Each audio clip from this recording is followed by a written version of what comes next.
नमस्कार, जय हिंद प्यारे दोस्तों। आप सभी का स्वागत है आपके बहुत ही शानदार से एग्जाम्पल प्लेटफॉर्म पर। तो कैसे हैं आप सभी लोग।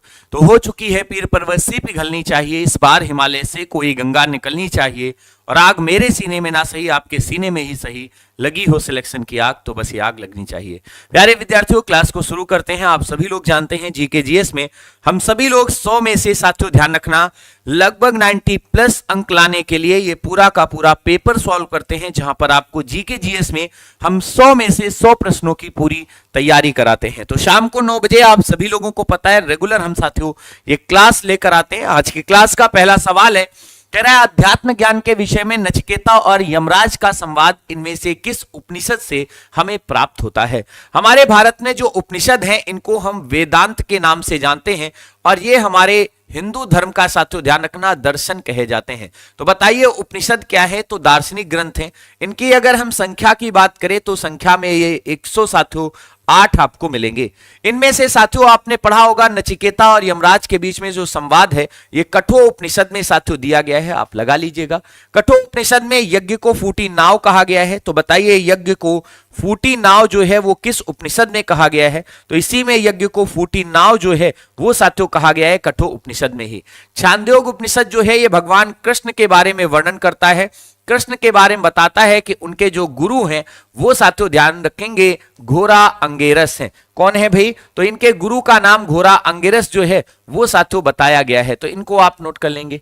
अगर बृहदारण्य उपनिषद के बारे में बताया जाए तो ये सबसे बड़ा उपनिषद है। आपसे पूछेगा सबसे बड़ा उपनिषद कौन सा है, तो बृहदारण्य उपनिषद जो है वो सबसे बड़ा है। देखो बृहद का मतलब भी होता है बड़ा, तो बृहदारण्य से सबसे बड़ा उपनिषद आपको याद हो जाएगा।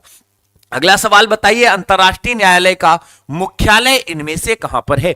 जब साथियों हम यूएनओ को पढ़ते हैं, संयुक्त राष्ट्र संघ को पढ़ते हैं, जिसकी स्थापना 24 अक्टूबर को की गई थी 1945 में। इसके जब हम घटक या अंग को पढ़ते हैं तो इसमें आपको 6 अंग मिलते हैं, ध्यान रखना। उसमें एक अंग जो है वो आपको अंतरराष्ट्रीय न्यायालय का भी मिलता है, ध्यान रखना। इसको हम सभी लोग पढ़ते हैं अंतरराष्ट्रीय साथियों ध्यान रखना न्यायालय के रूप में।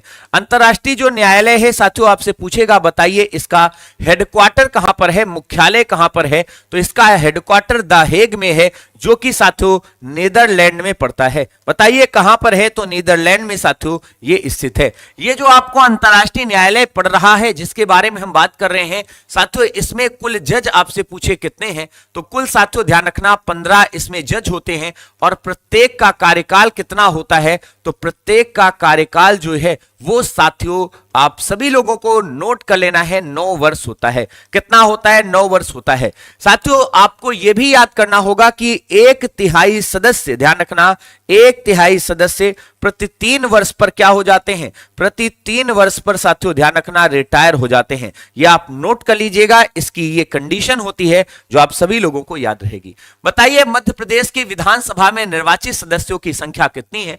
हमारे यहां साथियों सबसे ज्यादा सर्वाधिक, अगर आपसे कोई पूछे बताइए विधानसभा में सीटें किस राज्य में हैं, सर्वाधिक विधानसभा की सीटें अगर देखें, विधानसभा की सीटें देखें तो वो साथियों हमें मिलती हैं यूपी में। कितनी है भैया, 403 है, 403 है। इसके बाद वेस्ट बंगाल में आपको मिलेंगी साथियों ध्यान रखना जो 294 के करीब है, और साथियों महाराष्ट्र में 288 के करीब है।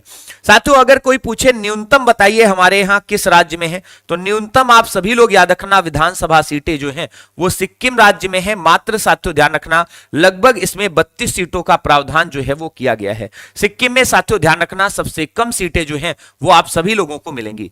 अगर हम बात करें साथियों मध्य प्रदेश की विधानसभा में तो 230 मात्र साथियों इसमें आपको विधायक मिलते हैं, जो आप सभी लोगों को याद होने चाहिए।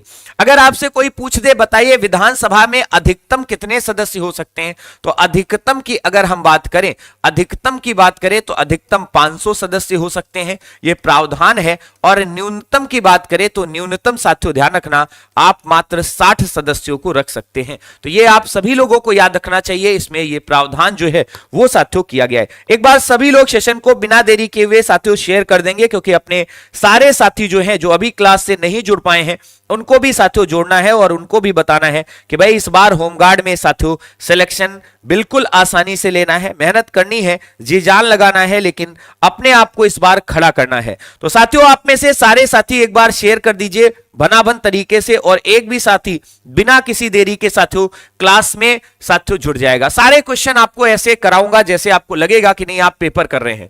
बताइए समाजवादी शब्द को भारतीय संविधान की प्रस्तावना में किस संशोधन के बाद साथियों जोड़ा गया था? हमारे यहां भारतीय संविधान में समाजवादी शब्द जो है इसके साथ में पंथ निरपेक्ष शब्द है। ध्यान रखना, पंथ निरपेक्ष का एक मतलब यह भी है कि धर्म निरपेक्ष। ध्यान रखना, ये जो शब्द है पंथ निरपेक्ष इसको ऐसे ही जोड़ा गया है। इसके साथ समाजवादी, ध्यान रखना, और साथ में अखंडता, ये तीन शब्द हमने जोड़े हैं। अखंडता साथियों ध्यान रखना, ये तीन शब्द हमने 42वां जब संशोधन किया गया था तो 1976 में प्रस्तावना में साथियों हमने ऐड कर दिए थे। तो ये आप याद रखेंगे 42वां संविधान संशोधन। अगर पूछे 44वां कब किया गया तो 1978 में किया गया था और इसके माध्यम से हमने जो संपत्ति का अधिकार है उसे कानूनी अधिकार बना दिया था। तो संपत्ति का अधिकार जो है उसको क्या कर दिया था तो मेरे दोस्त कानूनी अधिकार बना दिया, कानूनी अधिकार बना दिया और इसे 300A में रख दिया। तो ये आप नोट कर लेंगे। 74वां संविधान संशोधन 1993 में साथियों हमने लागू कर दिया था और ये नगर निकाय से जुड़ा हुआ है। तो ये सारे जितने भी साथियों आपको मैंने बताए इनको आप नोट डाल करके लिखते जाइएगा। जंतुओं में होने वाले फूट एंड माउथ रोग, सबसे पहले एक बात याद रखना, आपने कभी मुंह में मुहासे देखे? मुंह में साथियों ध्यान रखना छाले पड़ जाते हैं, मुंह में छाले, ये आप सभी लोगों को भी साथियों कभी ना कभी हुए होंगे। इसके साथ साथ में जैसे बकरी होती है, आप ध्यान रखना साथियों इसमें क्या पड़ जाते हैं, ऐसे ही छाले जो हैं वो मुंह में पड़ जाते हैं। इससे क्या होता है कि बकरी जो है वो चारा इत्यादि नहीं खा पाती है। ये रोग एक वायरस जनित रोग है जिसे साथियों हम सभी लोग कहते हैं भाई साहब ध्यान रखना एक तरीके से फूट एंड माउथ रोग। आपको इसके लिए सबसे अच्छा है तरीका याद कर लो कि भैया हमारे जो बॉडी में एक तरीके से भाई छालों वाली बीमारी हो जाती है। याद है आप सभी लोगों को कौन सी बीमारी हो जाती है गुरुजी? हमने पढ़ा था वो बीमारी जिसमें छाले पड़ जाते हैं पूरे शरीर में, चिकन पॉक्स कही जाती है, जिसको हम सभी लोग चिकन पॉक्स के नाम से जानते हैं। वो चिकन पॉक्स आप सभी लोग याद रखना है भाई साहब, ये आपकी वायरस जनित बीमारी है, आपने पढ़ा होगा, ना याद हो तो नोट कर लेना। कवक के बारे में आपको मैंने बताया है भैया, गंजा हो जाता है व्यक्ति, याद रखना उम्र से पहले ही गंजापन आ जाता है। इसके साथ दांत खाज और खुजली जो है वो साथियों हो जाती है, ध्यान रखना।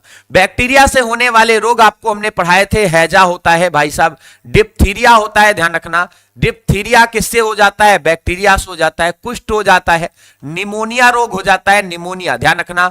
हेडिटा कुनिटी ध्यान रखना। इसके बाद आप सभी लोगों को पता है हमारे ये कुछ प्रमुख रोग जो हैं वो साथियों इससे हो जाते हैं। अगला सवाल देखिए, बताइए किस पौधे में बीज होता है लेकिन फल जो है वो साथियों एक तरीके से नहीं होता है? कभी आपने ताड़ का पौधा देखा है? गुरुजी हमने देखा है ताड़ का पौधा, ताड़ का पौधा। यदि आपने ताड़ का पौधा देखा है तो उस ताड़ के पौधे के समान ही ध्यान रखना, यानी इसके समान ही, इसी के साथियों ध्यान रखना, समान ही साथियों एक पौधा होता है जिसको हम सभी लोग साइकस का पौधा कहते हैं। ये साइकस का जो पौधा होता है ये सबसे ज्यादा वियतनाम में पाया जाता है, ध्यान रखना वियतनाम में पाया जाता है सर्वाधिक, वियतनाम में सर्वाधिक पाया जाता है, सर्वाधिक। और मेरे दोस्त याद रखना ये जो साइकस होता है इसमें बीज होता है लेकिन फल नहीं होता। याद रखना क्या होता है? बीज होता है लेकिन फल नहीं होता है, ध्यान रखना। आप में से जो बच्चा मूंगफली को पढ़ रहा है याद रखना ये बलुई मिट्टी में हमारे यहां होती है। बलुई मिट्टी जो है उसमें साथियों होती है, खासकर गुजरात और महाराष्ट्र जैसे राज्यों में, गुजरात में बहुत ज्यादा होती है, आप जानते हैं। आगे चलिए बताइए जल्दी से फटाफट से, क्वेश्चन नंबर आपके सामने 7 है। बताइए अस्तो मा सदगमय इनमें से कहां से लिया गया है? वैसे आपने गायत्री मंत्र के बारे में पढ़ा होगा, सर हमने गायत्री मंत्र पढ़ा है, गायत्री मंत्र को पढ़ा है, ये ऋग्वेद में दिया गया है, ऋग्वेद में दिया गया है और ऋग्वेद का जो तीसरा मंडल है, थर्ड मंडल है, उसी में दिया गया है। वाह गुरुजी याद करा था हमने। इसी तरीके से अस्तो मा सदगमय इनमें से ऋग्वेद से ही लिया गया है, ध्यान रखना। अगर कोई पूछे किससे लिया गया है तो ऋग्वेद से ही लिया गया है, ध्यान रखना। ऋग्वेद से आप जानते हैं इसमें साथियों आपको 10 मंडल मिलेंगे। भैया आप पूछेगा बताइए ऋग्वेद में कितने सूक्त हैं, तो ये सूक्त याद रखना जिनको आप श्लोक कह सकते हो, भैया संख्या इनकी है 1028। अगर कोई पूछे बताइए इसमें ऋचाएं कितनी दी गई हैं, तो ऋचाओं की संख्या 10,452 है, ये भी आप याद रखना। ऋग्वेद में आप ध्यान रखना 2 से लेकर 8 तक के जो मंडल हैं इनको वंश मंडल कहा गया है, ध्यान रखना वंश मंडल कहते हैं, वंश मंडल। 2 से लेकर 8 तक के मंडल वंश मंडल कहे गए हैं। यजुर्वेद जो है ये यज्ञ से संबंधित है, सामवेद जो है ये संगीत का पूरी दुनिया में सबसे पुराना, और साथियों अथर्ववेद जो है ये जादू टोना से संबंधित है, और साथियों इसमें औषधि इत्यादि का बोध कराया जाता है। जो ना जानते हो वो नोट कर लेना, बाकी जो जानते हो उसको छोड़ते चलना, स्पीड अपनी मेंटेन। बोलो सभी लोग तैयार हो? अगला सवाल, हाल ही में सरकारी और निजी दोनों क्षेत्रों में मासिक धर्म अवकाश नीति लॉन्च करने वाला भारत का पहला राज्य इनमें से कौन सा था? Which state recently became the first state in India launch the, ध्यान रखना, ministerial leave policy in both the government and private sector. ये भारत में मानवता को ध्यान में रख करके, यानी एक तरीके से इसे आप कह सकते हो मानवता को ध्यान में रख करके किया गया, ध्यान रखना मानवता को ध्यान में रख करके, ध्यान रखना ध्यान में रख कर किया गया प्रयास है, रख कर किया गया साथियों, ध्यान रखना किया गया साथियों क्या है? प्रयास है, प्रयास है। अगर आपसे कोई पूछे ये प्रयास बताइए कब किया गया है, तो अक्टूबर 2000 साथियों ध्यान रखना 25 में किया गया है, और ऐसा करने वाला हमारे भारत का पहला राज्य बना है कर्नाटक, जिसने ये साथियों ऐलान किया है कि उस राज्य में जो भी मासिक धर्म चक्र अर्थात जो महिलाएं परेशान है इस समस्या से, उनको छुट्टी दे दी जाएगी, ध्यान रखना इसको आप नोट कर लेना। अगला सवाल बताइए, हाल ही में भारत ने किस देश को प्रदूषण लीक दवा, जिसको हम सभी लोग पर्शियन ब्लू कहते हैं, इमरजेंसी सहायता में भेजी गई है? Indonesia, Singapore, Thailand, Malaysia. आप खुद ही देखिए हमारे यहां क्या प्रदूषण की मात्रा कम है।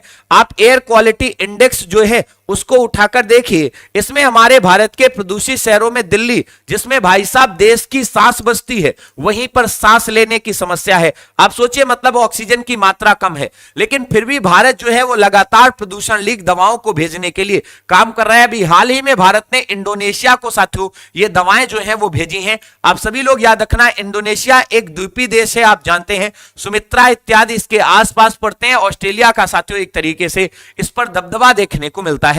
इसके तहत भारत ने साथियों ध्यान रखना जो दवाएं भेजी हैं उसके बदले में ऐसा नहीं फ्री में भेजा है, भाई साहब ध्यान रखना पैसे मिले हैं भारत को, क्योंकि एहसान हम किसी पे अब नहीं करते, पहले करते थे।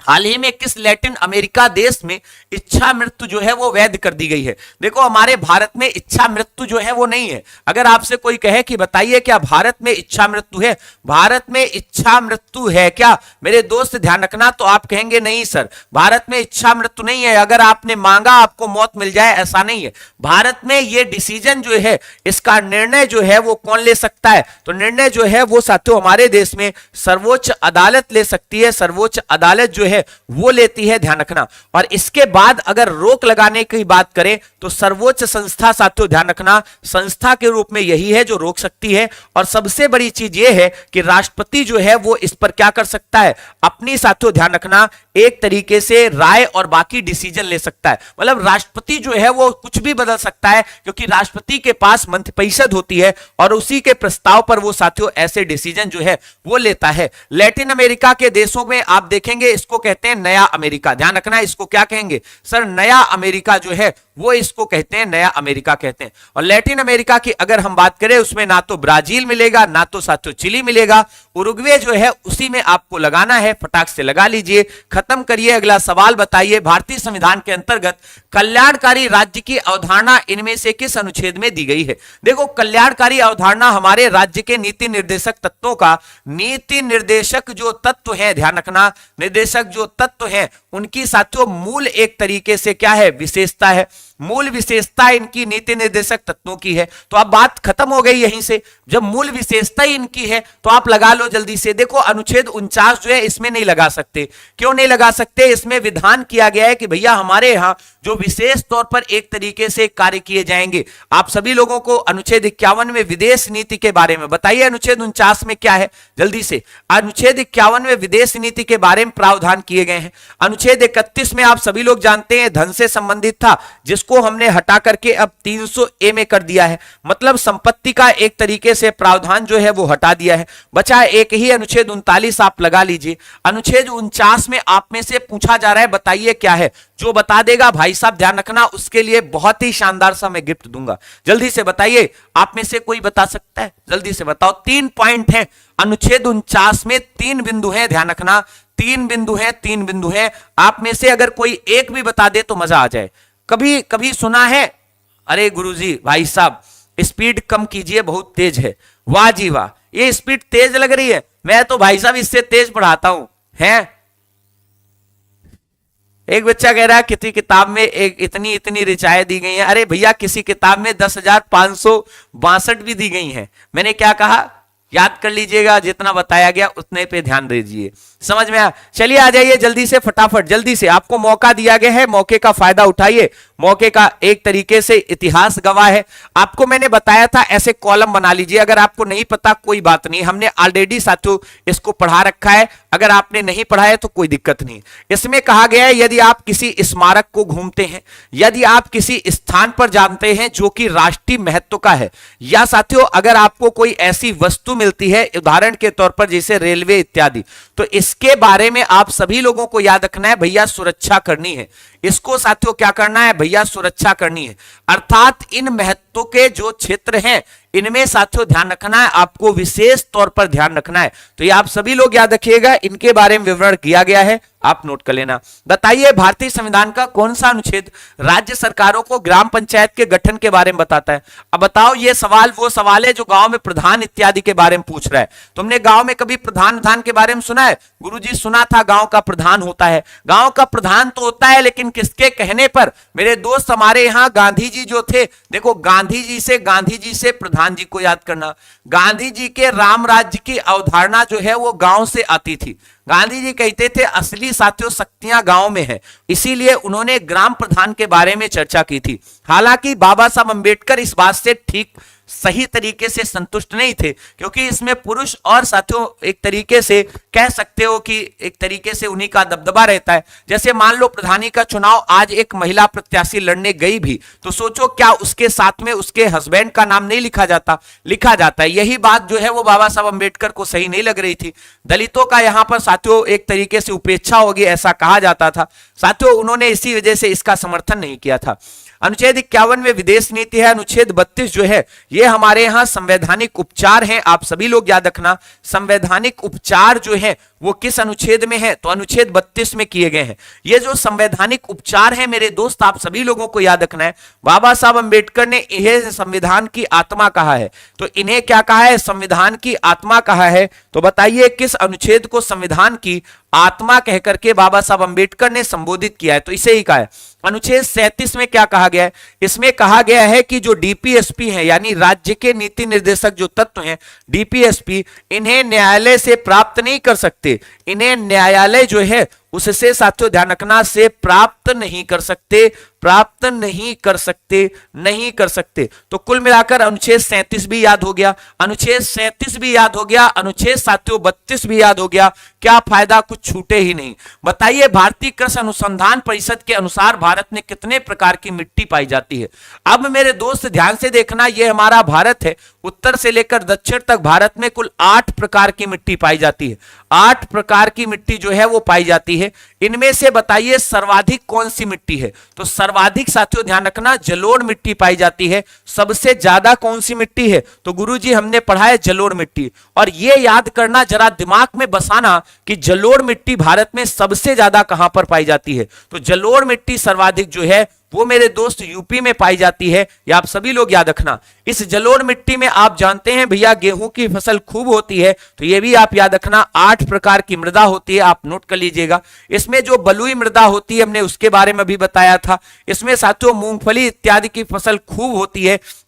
हमने साथियों इसमें काली मृदा के बारे में बताया था आपको, चिकनी मिट्टी, अच्छा काली मिट्टी कपासी मिट्टी भी होती है। जो चिकनी मिट्टी होती है ध्यान रखना, इसमें साथियों ध्यान रखना जल एक तरीके से धारण करने की क्षमता जो है वो जलोढ़ के बाद ज्यादा होती है। तो ये सारी कुछ मिट्टियां हैं जो आप सभी लोगों को विशेषतः याद रखनी है।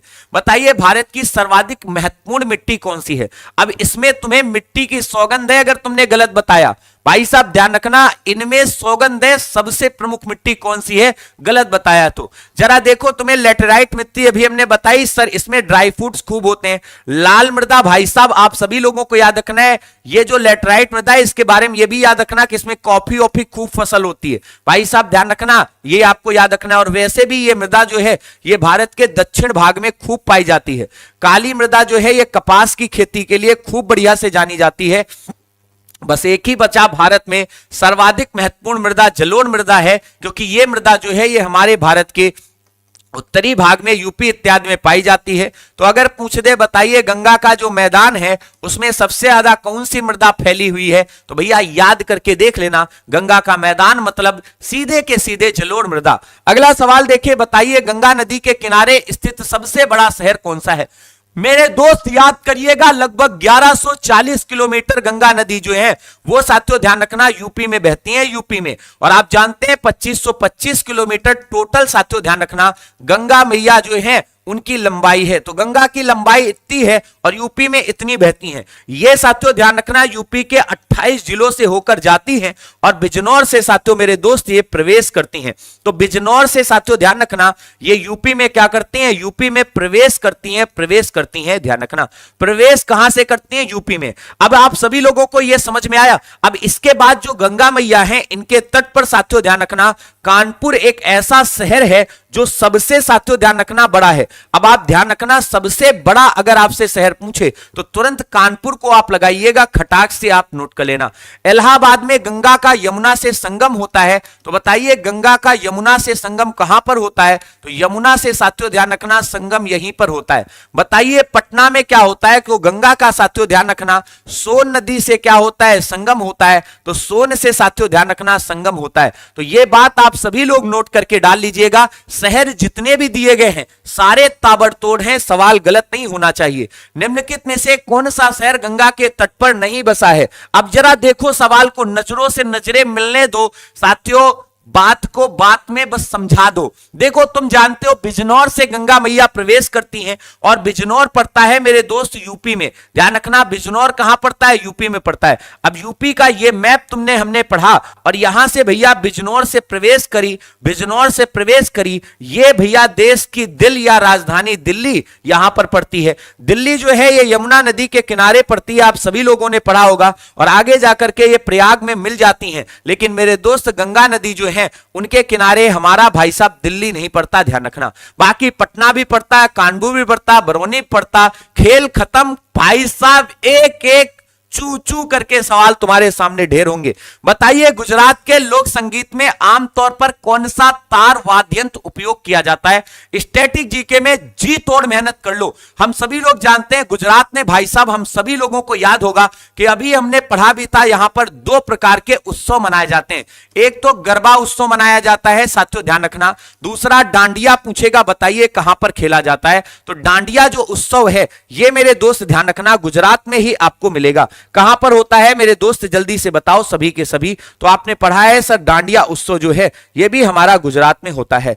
अब आपसे पूछ रहा है बताइए इनमें से कौन सा भाई साहब लोक संगीत आमतौर पर तार वाद्य यंत्र का उपयोग किया जाता है। अच्छा आपने सुना होगा वीणा जो हमारा होता है, ये आप सभी लोगों को याद होगा। सर वीणा जो है वो हमने पढ़ा है, ये वीणा जो है ये हमारा सबसे पुराना वाद्य यंत्र है। पुराना वाद्य यंत्र किसको कहते हैं, पुराना वाद्य यंत्र कहते हैं। और भैया जो हमारे यहां समुद्रगुप्त नाम का राजा हुआ था, समुद्रगुप्त नाम का राजा हुआ था, उसने अपने सिक्कों पर वीणा को ही एक तरीके से दिखाया था। ये आप सभी लोगों को याद रखना है। अब तुम एक बात बताओ, तुमने पढ़ा होगा तार, तार से देखो तुम्हारे यहां जंतुर पढ़ाया जाता है, जंतुर से जंतर को याद करो। तुम सभी लोग जानते होंगे गुजरात में लोक संगीत आमतौर पर तार वाद्य यंत्र उपयोग किया जाता है जिसको जंतर कहते हैं। ध्यान रखना जंतर, ये जंतर ऐसे साथियों तार के रूप में होता है, अगर आप एक हिस्से में इसके दबाते हो तो पूरा एक तरीके से बज जाता है। ध्यान रखना। बताइए लोक रंग महोत्सव का आयोजन इनमें से किस राज्य में होता है।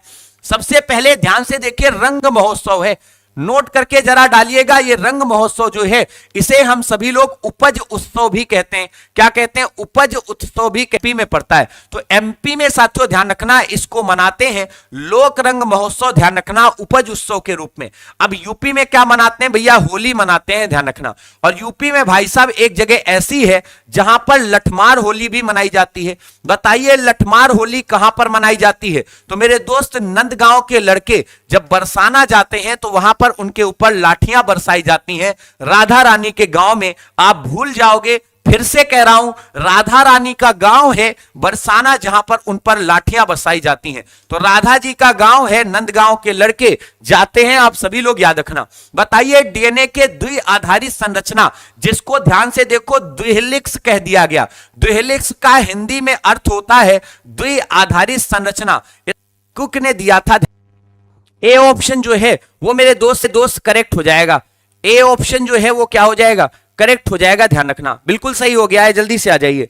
ए ऑप्शन जो है वो क्या हो जाएगा? करेक्ट हो जाएगा, ध्यान रखना। ए ऑप्शन जो है वाटसन और किक वाला वो साथियों आपका सही हो जाएगा, ध्यान रखना। ये आप सभी लोग जानते हैं ऐसे कुंडली बनती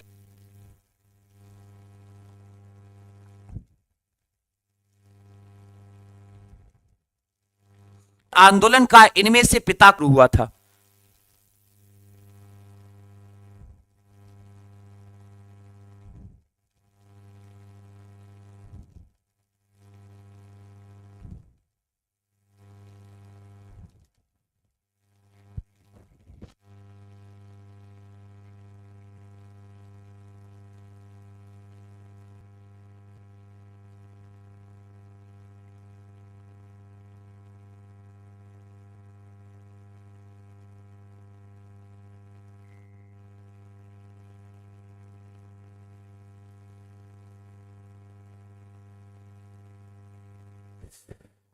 देखो भाई जरा गुस्सा सा लग रहा होगा, है ना? लेकिन मुझे भी गुस्सा लग रहा है, आपसे ज्यादा लग रहा है। अब इस गुस्से को अपन दोनों ही क्या करते हैं? शांति से पढ़ते हैं। बताइए भारत में पुनर्जागरण आंदोलन ये 18वीं शताब्दी से शुरू हुआ था। ये जो पुनर्जागरण आंदोलन है इसके अगर आपसे कोई कहे भैया पिता कौन थे, देखो जब आपकी फ्लुएंसी टूटती है ना तो बहुत बुरा लगता है। मुझे आपसे भी ज्यादा बुरा लग रहा है, लेकिन मैं आपसे एक निवेदन करूंगा कि दिल खोल करके पढ़िए। आप में से जो बच्चा धैर्य के साथ पढ़ रहा होगा उसको पता भी है इस क्लास का महत्व कितना होगा। साथियों ध्यान रखना, भारतीय पुनर्जागरण आंदोलन के पिता इनमें से कौन थे? तो हमारे यहाँ भारतीय पुनर्जागरण आंदोलन के पिता जो हैं वो राजा राममोहन राय कहे जाते हैं। राजा राममोहन राय ने 1815 में अपनी एक आत्मीय सभा नाम से संगठन बनाया था। ये आप सभी लोग याद रखना, आत्मीय सभा जो है उस संगठन को बनाया था। अब धीरे धीरे साथियों हमारे देश में इन्होंने क्या किया? एक तरीके से नई नई चीजों को लाना शुरू किया और 1828 में इन्होंने ब्रह्म समाज की स्थापना कर दी। समाज में व्याप्त साथियों ध्यान रखना जितनी भी बुराइयां थी उन सभी को दूर करने का एक तरीके से प्रयास किया इन्होंने। तो इन सब चीजों की स्थापना इन्होंने ही साथियों की है, ध्यान रखना इन्होंने ही की है। जो राजा राममोहन राय हैं इनके बारे में याद रखना, इनकी कई सारी किताबें जो हैं वो बहुत फेमस हैं। जैसे आपने सुना होगा गिफ्ट ऑफ मोनोथिज्म, क्या बोलते हैं भैया? ध्यान रखना, गिफ्ट ऑफ मोनोथिज्म। क्या बोलते हैं? Gift of monotheism. इसको बोलते हैं एकेश्वरवादियों को उपहार। ध्यान रखना ये इन्हीं की किताब है, ध्यान रखना। इसके बाद संवाद कौमुदी समाचार पत्र किसका है? तो संवाद कौमुदी जो समाचार पत्र है इन्हीं का है। बंगदूत साथियों समाचार पत्र किसका है? तो बंगदूत। ये दोनों समाचार पत्र जो हैं वो इन्हीं के हैं, ध्यान रखना। ये समाचार वो उत्पादित करता है ईरान। और अगर आपसे कह दे बताइए भारत में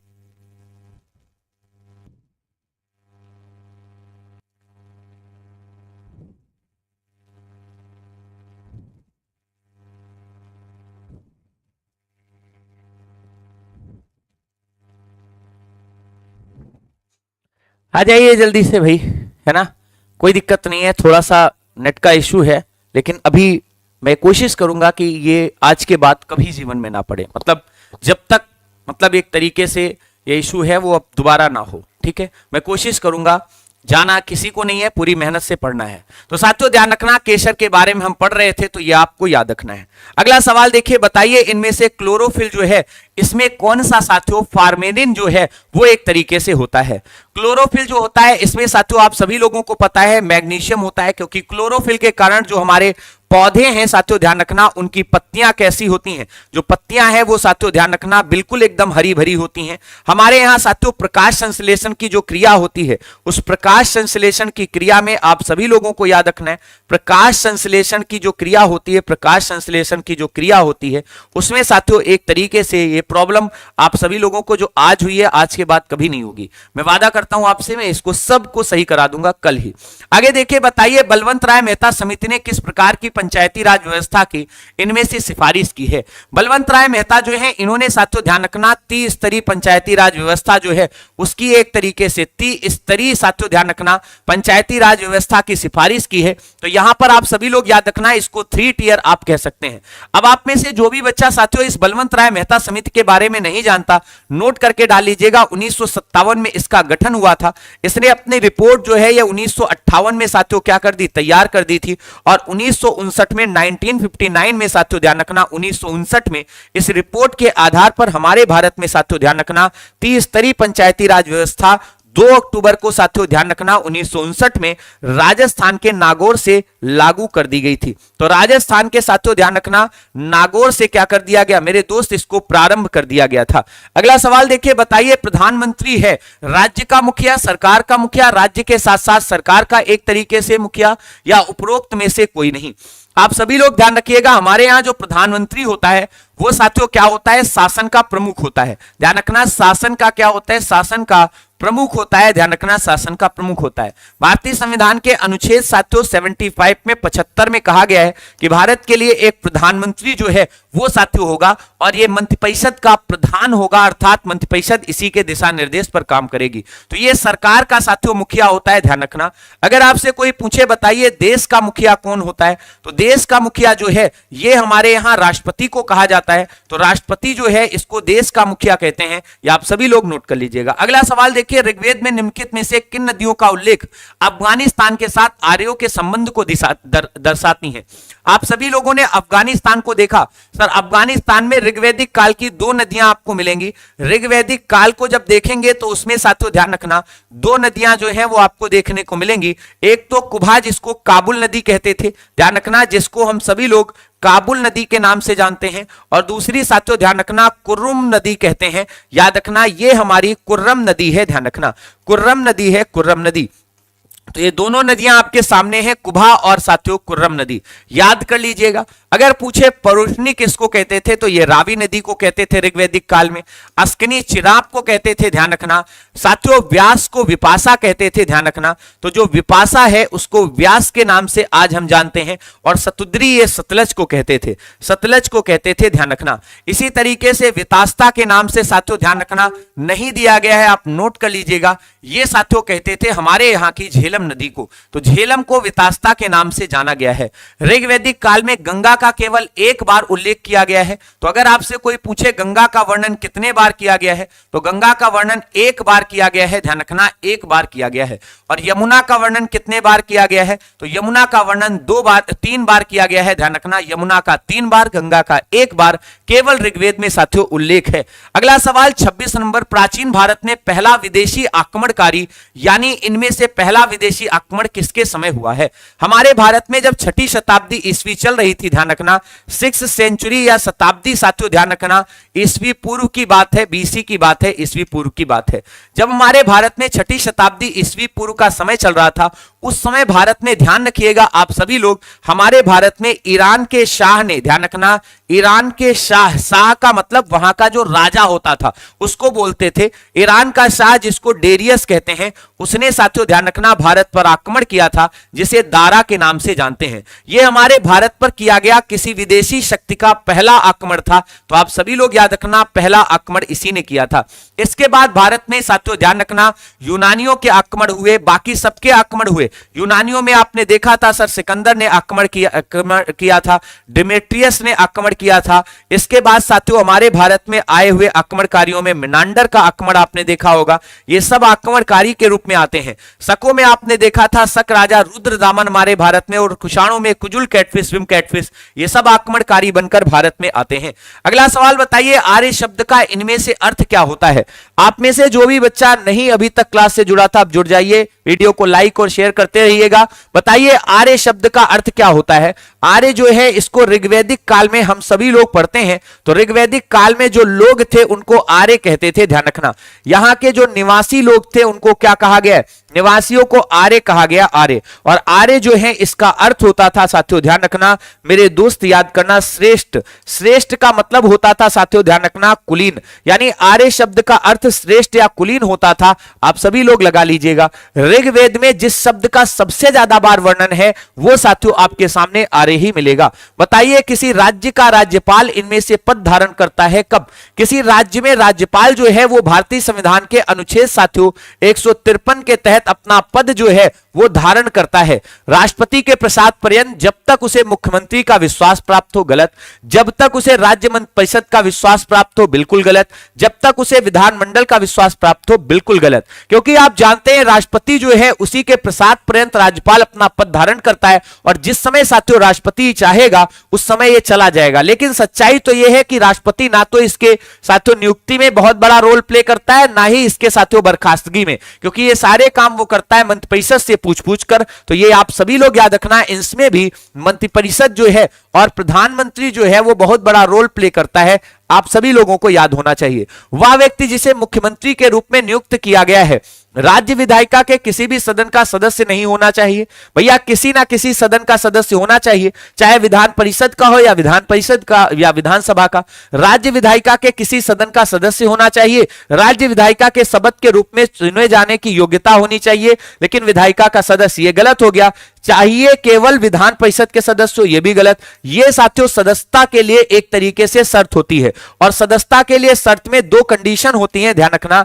एक तो उसकी 25 वर्ष आयु पूरी हो, ध्यान रखना 25 वर्ष आयु पूरी हो। अगर वो विधान परिषद से आ रहा है तो 30 वर्ष का होगा, लेकिन ये कंडीशन नहीं है क्योंकि वो विधानसभा का नेता होता है, इसीलिए साथियों उसकी 25 वर्ष आयु काफी है। दूसरा, हमारे भारत का साथियों नागरिक होना चाहिए। नागरिक जरूर हो, ये आप सभी लोग याद रखना। तो यहां पर आपका केवल बी ऑप्शन सही होगा, outer house of state legislative, वो किसी का एक सदस्य होना चाहिए। बताइए भारत का सबसे लंबा जीवित वृक्ष इनमें से कौन सा है जिसकी कुल लंबाई लगभग 82 मीटर? साथियों आप सभी लोगों को बताना है 82 मीटर साथियों वो लंबा है। इनमें से यूकेलिप्टिस, सिकुआ, देवदार या पनांग। चलो हम देवदार और साथियों पनांग को काट देते हैं। अब आपके सामने दो बचे। यूकेलिप्टिस को यदि आप लगाते हैं तो यह साथियों दूसरे नंबर का है, ध्यान रखना। अगर आपसे कोई कहे सिकुआ का वृक्ष तुरंत लगा,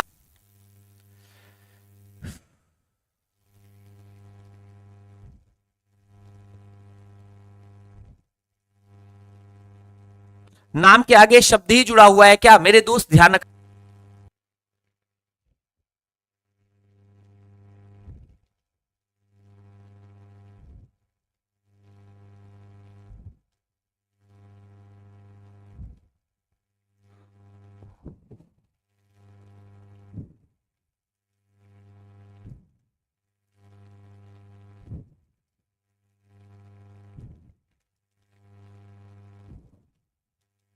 हाँ जल्दी से आ जाइए फटाफट, आप जल्दी से बताइए फटाफट। कह रहे हैं बताइए भारत माता नामक प्रसिद्ध पेंटिंग के इनमें से चित्रकार कौन है? तो हमारे यहाँ भारत माता नामक प्रसिद्ध पेंटिंग के चित्रकार जो हैं वो अवनींद्रनाथ टैगोर हैं। अगर आपसे पूछे अवनींद्रनाथ टैगोर कौन है तो ये साथियों आप सभी लोग याद रखना बंगाल के एक तरीके से रहने वाले थे। 1871 में बंगाल में ही साथियों इनका एक तरीके से जन्म टैगोर परिवार में हुआ था। जब हम नंदलाल बोस के द्वारा बनाए गए चित्रों को पढ़ते हैं तो हमने आप सभी लोगों को याद रखना है, बताया था हमारे यहाँ जो संविधान बना है उस संविधान के लिए जो चित्र बने हैं साथियों ध्यान रखना, संविधान के लिए चित्र जो है वो नंदलाल के ही हैं, आप सभी लोग याद रखना। तो किसके हैं? नंदलाल के ही हैं, आप ध्यान रखना। साथियों एक और आप सभी लोगों को याद रखना है, राजा रवि वर्मा के बारे में सुना होगा। राजा रवि वर्मा जो है ये भी हमारे भारत के साथियों ध्यान रखना एक प्रसिद्ध चित्रकार है। तो पूछेगा बताइए ये कौन है, तो प्रसिद्ध चित्रकार के रूप में हम राजा रवि वर्मा को साथियों याद करते हैं, आप नोट करके डाल लीजिएगा। 32 नंबर सवाल बताइए विश्व का सबसे ऊंचा कहा जाने वाला विश्व शांति स्तूप इनमें से कहां पर स्थापित किया गया है? साथियों सबसे ऊंचा आप जानते हैं मगध की राजधानी राजगृह थी, वहीं पर राजगीर में साथियों स्थापित किया गया है। ये मगध की राजधानी राजगृह जो पड़ती थी वहीं पर साथियों स्थापित किया गया है। इसको हम पहले साथियों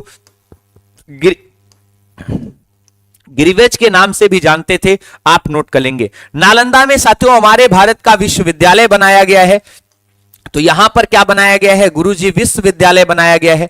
नालंदा विश्वविद्यालय जो है इसकी स्थापना भारत में गुप्त काल के राजा कुमार गुप्त ने साथियों की थी। तो कुमार गुप्त को आप जरूर याद कर लेंगे, ये वो राजा है जिसने नालंदा की स्थापना की थी। सर वैशाली में आप सभी लोगों को याद कर लेना है, हमारे यहाँ की दूसरी यानी सेकंड बौद्ध साथियों संगीति का आयोजन हुआ था। तो दूसरी बौद्ध संगीति का आयोजन जो है वो यहीं पर वैशाली में किया गया था। अच्छा, पहली बौद्ध संगीति का आयोजन कहां पर हुआ था? तो पहली बौद्ध संगीति जो है उसका साथियों ध्यान रखना, पहली बौद्ध संगीति जो है इसका आयोजन आप सभी लोग याद रखना हमारे राजगीर में किया गया था। क्लियर है? आप सभी लोग याद रखना। गुरुजी तेज चलिए, 10 बज गए हैं, वाह जी वाह। अगला सवाल देखिए, आप टेंशन मत लीजिए, हम अपने समय पर साथियों आपको पूरा अपडेट करके भेजेंगे। 2 घंटे की क्लास से 45 मिनट हुए हैं, आप सभी लोग याद रखिएगा। बताइए national museum of natural history, सबसे पहली बात तो नेचुरल हिस्ट्री है, ध्यान रखना। इसके लिए हमारे यहाँ दिल्ली में साथियों ये संस्थान जो है वो स्थापित किया गया है। इसमें हमारे यहाँ जो साथियों इतिहास से जुड़ी हुई या प्राचीन साथियों एक तरीके से चीजें हैं, वो विश्व के लोग जो है वो इतिहास से जुड़ी हुई चीजों को देखने के लिए यदि आते हैं तो उनके लिए साथियों ध्यान रखना यहाँ पर म्यूजियम में ये सब कुछ एक ही जगह पर मिल जाएगा, जो बहुत बड़ी साथियों एक तरीके से चीज है। बताइए भारत के डाकघर को कौन सी सुविधा नहीं देते? तो डाकघर जो है ये डिमांड ड्राफ्ट की सुविधा जो है वो हमारे यहाँ नहीं देते, ये हमारे यहाँ बैंकों का एक तरीके से काम है। ये हमने साथियों अभी किसी क्लास में पढ़ाया भी था।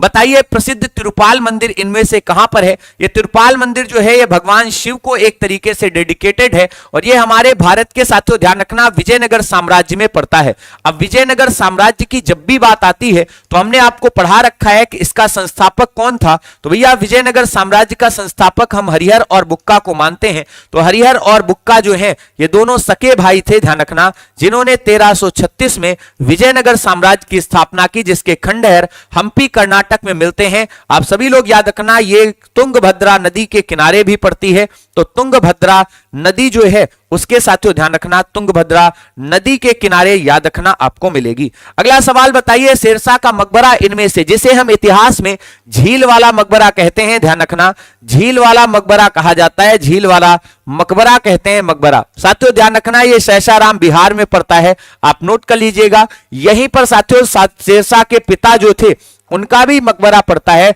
तो शेरशाह के जो पिता हैं उनका भी साथियों ध्यान रखना, जो हसन थे उनका साथियों ध्यान रखना मकबरा आपको मिलेगा। तो शेरशाह की भी मकबरा है और साथियों शेरशाह के पिताजी जो थे उनका भी यहीं पर मकबरा है। अगला सवाल बताइए भोजशाला मंदिर की अष्टधात्री देवी जो है वो हमारी माता सरस्वती हैं, क्योंकि आप सभी लोग याद रखना भोज राजा नाम के राजा जो हैं वो साथियों ध्यान रखना मालवा यानी मध्य भारत के राजा थे। आप सभी लोगों को याद रखना है मालवा के साथियों ध्यान रखना यहाँ के राजा थे। हमारे भारत में जब गजनवी ने आक्रमण किया था तो इन्हीं के सामंत ने रास्ता दिया था, याद रखना। तो सोमनाथ मंदिर जब तोड़ा जा रहा था, ध्यान रखना सोमनाथ मंदिर जब तोड़ा गया, ध्यान रखना मंदिर जब तोड़ा गया, ध्यान रखना जब तोड़ा गया तो इनके ही साथियों सामंत ने रास्ता दिया था। इनके सामंत ने क्या दिया था? सामंत ने रास्ता दिया था, ध्यान रखना रास्ता दिया था। किसको दिया था रास्ता? तो गजनवी को, ध्यान रखना गजनवी को, याद रखना ये आपको याद रखना होगा। बताइए बिहू त्योहार इनमें से किस राज्य में मनाते हैं? साथियों वेस्ट बंगाल में तो मनाते नहीं, यहां पर हम सभी लोग दुर्गा पूजा मनाते हैं। गुरुजी याद आ गया। बताइए महाराष्ट्र में गणेश उत्सव मनाया जाता है। सर ये भी याद है, गणेश उत्सव जो है वो हम महाराष्ट्र में मनाते हैं और इसी तरीके से शिवाजी उत्सव भी हम मनाते हैं। शिवाजी उत्सव जो है हम कहां मनाते हैं? सर हमको याद है यहां पर असम में। हमने तुरंत कर दिया भाई साहब बिहू त्योहार, याद कर लेंगे। अगला सवाल बताइए छोटी तीज का त्योहार हिंदू पंचांग के अनुसार किस महीने में मनाया जाता है? देखो तीज का त्योहार है, आप सभी लोग ध्यान रखना ये हमारे यहाँ यूपी और बिहार के क्षेत्र में खूब मनाया जाता है, खासकर बिहार और यूपी में तो भाई साहब भर भर के सावन महीने में मनाते हैं। ध्यान रखना कार्तिक महीने में हमारी दीपावली होती है, जिसको हमने पढ़ाया है। भादो महीने में पच्छ लग जाते हैं और साथ में साथियों चैत महीने में गेहूं जो है इसकी फसल जो है वो साथियों आपको दिख जाती है। अगला सवाल बताइए, मतलब कटने वाली होती है। अमीर खुसरो किस शासक के दरबारी कवि थे? अमीर खुसरो जो है ये 1253 से लेकर साथियों याद कर लीजिएगा 1325 तक रहेंगे। और आप सभी को याद होगा अलाउद्दीन खिलजी का जो चैप्टर चलता है वो 1296 से 1316 तक चलता है। इस अलाउद्दीन के ही दरबार में साथियों रहे थे, क्योंकि चंद्रगुप्त द्वितीय को लगाओगे तो 300 साथियों 80 से लेकर 415 एडी ये जीवन में कभी नहीं हो सकता। कुतुबुद्दीन ऐबक 1206 से लेकर 1200 साथियों 10 में वो मर ही गया था, कभी नहीं हो सकता। हर्षवर्धन 606 से लेकर 647 तक कभी नहीं हो सकता। आप खुद ही लगा लीजिए, केवल आपको अलाउद्दीन लगेगा। हर्षवर्धन के समय हुएनसांग नाम का चीनी यात्री आया था, तो अगर आप भूल गए हो तो हुएनसांग नाम के चीनी यात्री को आप पढ़ लीजिए। चीनी यात्री जो है वो इसी समय भारत की यात्रा पर आया था, ये आपको याद होना चाहिए। अगला सवाल देखिए 41 नंबर, पवित्र रमजान महीने का समापन करने वाले त्योहार का नाम क्या है? आप जानते हैं रमजान में साथियों कई दिनों का एक तरीके से व्रत रहा जाता है, 1 महीने लगभग चलता है रमजान का पवित्र महीना। आप में से जो बच्चा जानता होगा उसको पता है साथियों, इसमें क्या रखा जाता है? रोजा रखा जाता है। क्या रखा जाता है गुरुजी? रोजा रखा जाता है, रोजा। और इस रोजे के बाद साथियों ध्यान रखना, हमारे साथियों एक तरीके से क्या मनाया जाता है? सबको सवैयां खिलाई जाती हैं, ईद मनाई जाती है, ध्यान रखना। और ईद मनाई जाती है जिसको ईद उल फितर के नाम से कहते हैं। अब आप में से ज्यादातर बच्चों ने साथियों ईद उल जुहा देखा होगा। जुहा थोड़े ना मनाते हैं, ईद उल फितर मनाते हैं, ध्यान रखना। बकरीद नहीं मनाते, मुहर्रम नहीं मनाते, मुहर्रम में तो ताजियां निकालते हैं। बताइए बाजीराव मस्तानी के बॉलीवुड गीत जो थे, जिनको मोहे रंग दो लाल को किसने कोरियोग्राफ किया था? कोरियोग्राफ का मतलब वो डांस के ठुमके सिखाने वाला। साथियों ध्यान रखना, वो सिखाया था पंडित बिरजू महाराज जी ने। ये जो बिरजू महाराज हैं इनको कथक का किंग कहते हैं, ध्यान रखना। कथक का राजा किसको कहा गया है? इन्हीं को कहते हैं। इन्होंने ही साथियों सिखाया था, ध्यान रखना। साथियों ये कथक कराने वाले लखनऊ घराने के सबसे एक तरीके से प्रसिद्ध कह सकते हो, ध्यान रखना, एक तरीके से नर्तक थे। साथियों कथक घराने के बारे में यदि आप देख चुके हो तो कथक के कुछ डांसरों के नाम याद रखना। साथियों आप जानते हैं लच्छू महाराज जी कौन सा डांस करते थे? तो लच्छू महाराज जो हैं वो भी कथक का ही डांस करते थे। शंभू महाराज कौन सा करते थे? तो शंभू महाराज जो हैं वो भी साथियों कथक को ही करते थे, याद रखना। क्लियर? सरिता देवी कौन सा डांस करती थी? कथक करती थी, ध्यान रखना। अब कुछ बच्चे कहेंगे गणेश आचार्य जी। गणेश आचार्य जी उन साथियों ध्यान रखना, लाइव क्लासेस की टाइमिंग जो है 9 बजे से साथियों ध्यान रखना, 2 घंटे यानी 100 सवाल जब तक ना हो जाए। आगे देखिए, बताइए इनमें से कच्छ महोत्सव डैश डैश में आयोजित किया जाता है। अब आप सभी लोग जानते हैं कच्छ का रण जो है ये गुजरात में पड़ता है, और कच्छ जो है ये एक रेगिस्तानी इलाका है। आप सभी लोग जानते हैं ये कैसा है? रेगिस्तानी इलाका है, जो पाकिस्तान साथियों ध्यान रखना लगातार एक तरीके से क्या करता है? अपना दावा करता है कि भैया हमारा ये है, ध्यान रखना। अभी हमारे यहाँ एक अजय देवगन की मूवी आई थी, एक फिल्म आई थी जिसको हम सभी लोग कहते हैं भुज। ध्यान से देखना, आप सभी लोगों को पता होगा समुद्र के किनारे पड़ने वाला ये जो भुज है ये कच्छ के रण में ही तो पड़ता था। तो भुज आपने देखा होगा, वो भाई साहब फिल्म जिसमें साथियों पाकिस्तानियों ने क्या किया था? अटैक कर दिया था जब कारगिल युद्ध चल रहा था, तो दोहरा अटैक हमने झेला था। तो कच्छ महोत्सव जो है ये आपको याद रखना है। कच्छ के महोत्सव को आप याद करते हुए ये भी याद रखना कि लूनी नदी जो है वो यही कच्छ के रण में आकर लुप्त हो जाती है। लूनी नदी राजस्थान के अंदर बहती है, आप जानते हैं, इसको मरु गंगा भी कहते हैं। बहुत इंपॉर्टेंट सवाल था। बताइए रेगुड़ मृदा इनमें से किसकी कृषि के लिए ठीक मानी जाती है? अगर आपको मैं ये बता दूं रेगुड़ मृदा जो है इसका अन्य नाम क्या है, तो आप तुरंत इसका उत्तर बता देंगे। रेगुड़ मृदा जो है इसको हम सभी लोग कपासी मृदा या काली मृदा कहते हैं। बताइए कपासी मृदा या काली मृदा के नाम से हम इसको जानते हैं। और यह मृदा जो है ये भारत में सबसे ज्यादा महाराष्ट्र राज्य में विकसित की गई है, मतलब महाराष्ट्र में इसका विस्तार सबसे ज्यादा है। महाराष्ट्र में साथियों ध्यान रखना इसका सर्वाधिक क्या है? विस्तार है, विस्तार। दक्कन का क्षेत्र जो है इससे भरा पड़ा है। तो अब आपके सामने एक ही ऑप्शन लग रहा होगा, तुरंत लगाएंगे सर कपासी मृदा है, रेगुड़ मृदा। नाम बदलकर देने की आदत है और वो दे रहा है, आगे भी देगा, ध्यान रखना। तंबाकू आप जानते हैं ये तो भाई साहब हमारे यहाँ कपास की मृदा में, ये भी काली मृदा में हो जाती है, ध्यान रखना। गन्ने की खेती जो है ये जलोढ़ मृदा और काली मृदा दोनों में हो जाती है, ध्यान रखना। लेकिन ये आप सभी लोगों को याद रखना है काली मृदा में भी हो जाती है। मूंगफली के लिए बलुई मिट्टी होनी चाहिए, इसके लिए बलुई मिट्टी होनी चाहिए, ये आप सभी लोग याद रखना। जैसे कि आगे चलिए, ऊर्जा के किस रूप में प्रदूषण की समस्या ही नहीं होगी? बताइए ऊर्जा के किस रूप में प्रदूषण की समस्या ही नहीं होती है? ऊर्जा की साथियों ये अवस्था जो है वो कही जाती है हमारे यहां ग्रीन एनर्जी। क्या कही जाती है? ग्रीन एनर्जी, इसी को कहते हैं, ध्यान रखना। ग्रीन एनर्जी किसको कहते हैं? इसी को कहते हैं, क्योंकि प्रदूषण है ही नहीं। तो हमारे यहां चाहे सौर ऊर्जा हो चाहे पवन ऊर्जा हो, ध्यान से नोट कर लेना। पवन ऊर्जा की बात करें साथियों, सौर ऊर्जा की बात करें, अगर हम इनके बारे में बात करते हैं, पवन ऊर्जा, सौर ऊर्जा, ये हमारी ध्यान रखना इसी में ज्वारीय ऊर्जा आती है, ध्यान रखना। ये सब वो ऊर्जाएं हैं जो साथियों हमारे यहाँ हाइड्रोजन से बनी मतलब एक तरीके से ऊर्जा जो होती है वो सारी की सारी इसमें आ जाती है। ये भविष्य के ईंधन के रूप में है, इनसे प्रदूषण इत्यादि नहीं होता है, ये आप सभी लोग याद रखना। आज फॉर्म भरने की आप सभी लोगों को पता है सेकंड लास्ट डेट है, कल फाइनल हो जाएगा। आज तक जिसने ना भरा हो अभी भर देना या कल सुबह तक भर देना, वैसे अभी भर देना आज ही। बताइए निम्न में से किस वायु प्रदूषक के कारण मनुष्य में तंत्रिका संबंधी रोग पैदा हो जाता है। मनुष्य में तंत्रिका संबंधी रोग जो है वो शीशे के कारण होता है। साथियों ध्यान रखना, खासकर वेस्ट बंगाल में बहुत गंभीर एक तरीके से बीमारी फैली थी जिसको हम सभी लोग संख्या बीमारी भी कहते हैं। पानी में साथियों ध्यान रखना शीशे के एलिमेंट्स जाने लगे थे। तो वायु प्रदूषण के रूप में आप सभी लोग याद रखना, जो ईंधन इत्यादि होता है जैसे पेट्रोलियम का आपने दहन किया भाई साहब ध्यान रखना, तो छोटे छोटे कण जो है पेट्रोलियम दहन में साथियों ध्यान रखना छोटे छोटे कण जो हैं वो शीशे के निकलते हैं। ये आप सभी लोग नोट कर लीजिएगा, ये आपको याद रहेगा कि ये बहुत बड़ा एक प्रदूषण है वेस्ट बंगाल में। साथियों इसका एक बहुत बड़ा प्रभाव देखने को मिला है। बताइए कौन सी गैस पृथ्वी पर हरित गृह में सर्वाधिक योगदान देती है, जिसको ग्रीन हाउस इफेक्ट कहते हैं। आप सभी लोग बताइए जरा, ये हमारा एक ग्रीन है, ध्यान रखना ग्रीन हाउस है, मैया हरा घर है।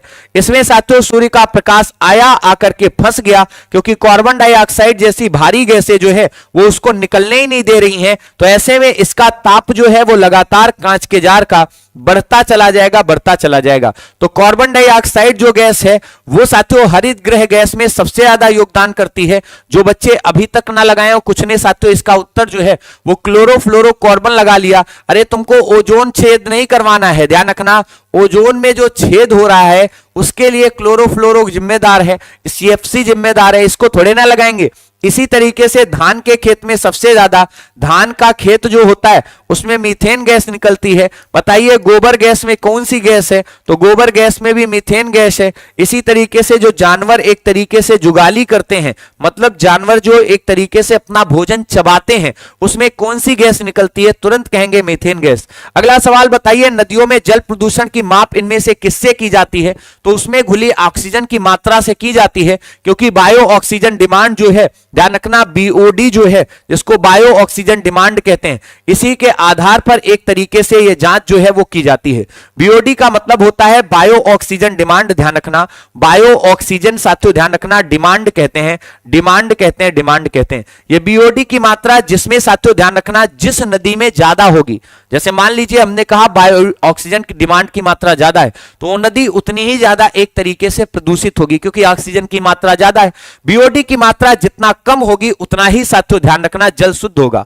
अगर भारत में हम सर्वाधिक एक तरीके से प्रदूषित नदियों की बात करें तो भारत में साथियों ध्यान रखना सर्वाधिक प्रदूषण जो है वो किन नदियों में है, तो आप जरा देखना क्रम से याद करना। सबसे पहले यमुना याद रखना, इसके बाद दूसरे नंबर पे गंगा को याद करना। एक नदी जो है वो अपने प्रदूषण के कारण साथियों जैविक मरुस्थल कही जाती है, जिसको दामोदर नदी कहते हैं। दामोदर नदी को याद रखना है, इसको तो जैविक मरुस्थल ही कह दिया गया है। जैविक मरुस्थल का मतलब पूरी तरीके से प्रदूषण से भरी हुई है, याद रखना। इसमें कोयला खनन और साथियों जो एक तरीके से फैक्ट्रियों का वेस्ट मटेरियल जाता है उसी के कारण होता है, ध्यान रखना। बताइए हाल ही में किस देश के ब्लेड को इस वर्ष के विश्व के श्रेष्ठ पर्यटक गंतव्य के रूप में नामित किया गया है। अब आप में से बहुत सारे लोग जो हैं वो ब्लेड को साथियों ब्लेड समझ रहे होंगे, ये वाला जिसमें साथियों ध्यान रखना ऐसे छेद होता है, स्थल के रूप में साथियों जाना गया। ये एक स्थान है, याद रखना। ब्लेड को इस वर्ष श्रेष्ठ पर्यटन गंतव्य के रूप में नामित किया गया है। ये साथियों स्लोवानिया में है, आपको याद रखना है। यहां पर कुछ ऐसी ऐतिहासिक इमारतें हैं, ध्यान रखना ऐतिहासिक इमारतें हैं जिस कारण से इसको ये नाम दिया गया है, मतलब इसको ये रिकॉर्ड मिला है। तो ये आप सभी लोग याद रखिएगा, ये रिकॉर्ड इसको इसलिए दिया गया है क्योंकि भैया ये इसलिए एक तरीके से आपको दिख भी रहा होगा। क्लियर है, बातें मत करिए, बिना झिझक तेजी से थोड़ा सा बढ़िएगा। 50 नंबर सवाल पर बताइए हाल ही में किस ब्रह्मोस एरोस्पेस इकाई में निर्मित ब्रह्मोस मिसाइलों की पहली खेप रवाना हो गई है। सबसे पहले यहां पर तुम ये याद कर लो कि ब्रह्मोस मिसाइल है क्या। साथियों ध्यान रखना ये ब्रह्मोस मिसाइल जो है इसे भारत ने साथियों रूस के साथ मिलकर के क्या किया है, बनाया है। यह ब्रह्मोस मिसाइल भारत की ब्रह्मपुत्र नदी के नाम पर है, ध्यान रखना, और रूस की साथियों मस्कवा नदी है, ध्यान रखना मस्कवा नदी। ये दोनों नदियां हैं जिनके नाम से साथियों थोड़ा थोड़ा लिया गया है और हमने ब्रह्मोस नाम दिया है। अब सबसे बड़ी चीज ये है कि ये जो ब्रह्मोस मिसाइल है इसको भारत ने अपनी स्वदेशी तकनीक के आधार पर विकसित किया है और अभी लखनऊ से साथियों ध्यान रखना इसकी पहली खेप जो है वो रवाना हुई है सेना के पास। ये आप सभी लोग याद रखिएगा, तो ये पहली इसकी खेप है, ये बहुत बड़ी उपलब्धि है। तो ये साथियों हमारे हुए कितने 50% सवाल।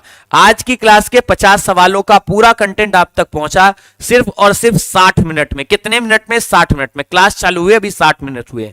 साथियों यूपी होमगार्ड की तैयारी करने वाले हर एक विद्यार्थी के लिए साथियों हमारा अंतिम प्रयास बैच जो है वो रामबाण सिद्ध होगा। मात्र 99 रुपए में आपको यह बैच मिल रहा है जो फ्लो चार्ट के रूप में आपको किताबों के साथ दिया जा रहा है। ये किताबें आपके पीडीएफ फॉर्म में एप्लीकेशन पर अपलोड होंगी, मतलब आपको नोट्स के रूप में मिलेंगी। साथियों कंप्लीट थ्योरी बैच होगा, 600 घंटे से अधिक की क्लासेज, डेली 6-7 घंटे की क्लासेज, 50 क्वेश्चन का डेली पेपर होगा, डाउट ग्रुप होगा और सबसे अच्छी टीम है हमारी जिसके साथ आप सभी लोग पढ़िए। 1 तारीख से क्लासेज इसमें चालू की जा चुकी हैं। जल्दी से बताइए हाल ही में किस फुटबॉल खिलाड़ी ने इस वर्ष का गोल्डन बूट अवार्ड जो है वो जीता है? कोई और हो ही नहीं सकता अर्जेंटीना के साथियों लियोन मेसी के अलावा। क्यों भैया?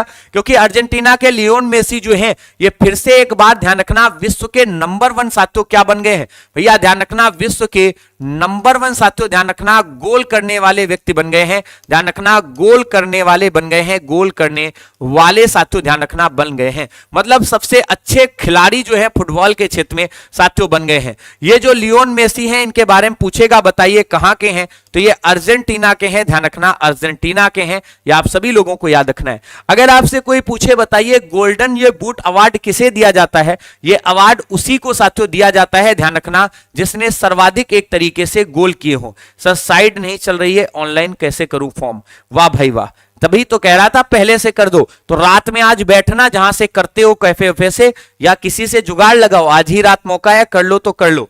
साथियों ध्यान रखना, फिर से कह रहा हूं, जो सर्वाधिक गोल करता है उसको यह अवार्ड दिया जाता है। सर्वाधिक गोल करने वाले को ध्यान रखना, गोल करने वाले को ध्यान रखना, करने वाले को यह अवार्ड दिया जाता है। जिन जिन लोगों ने फॉर्म नहीं भर पाए हैं वो मेरे दोस्त एक ही चीज है, रात में बैठो, राइट में साइट चलेगी 1-2 बजे के करीब, भर देना जल्दी से, और थोड़ी देर के लिए ओपन होती है, लगभग 1-1.5-2 घंटे के लिए। तुम सोचो सुबह 6 बजे भरेंगे फिर से साइट ब्लॉक हो जाती है क्योंकि सब उठ के एक साथ टूट पड़ते हैं। याद रखना अगला सवाल 52 नंबर, हाल ही में केंद्र सरकार ने कितने करोड़ रुपए कपास क्रांति के लिए साथियों शुरू किए? आप जानते हैं भारत में महाराष्ट्र जो है वो कपास के उत्पादन में क्या है मेरे दोस्त?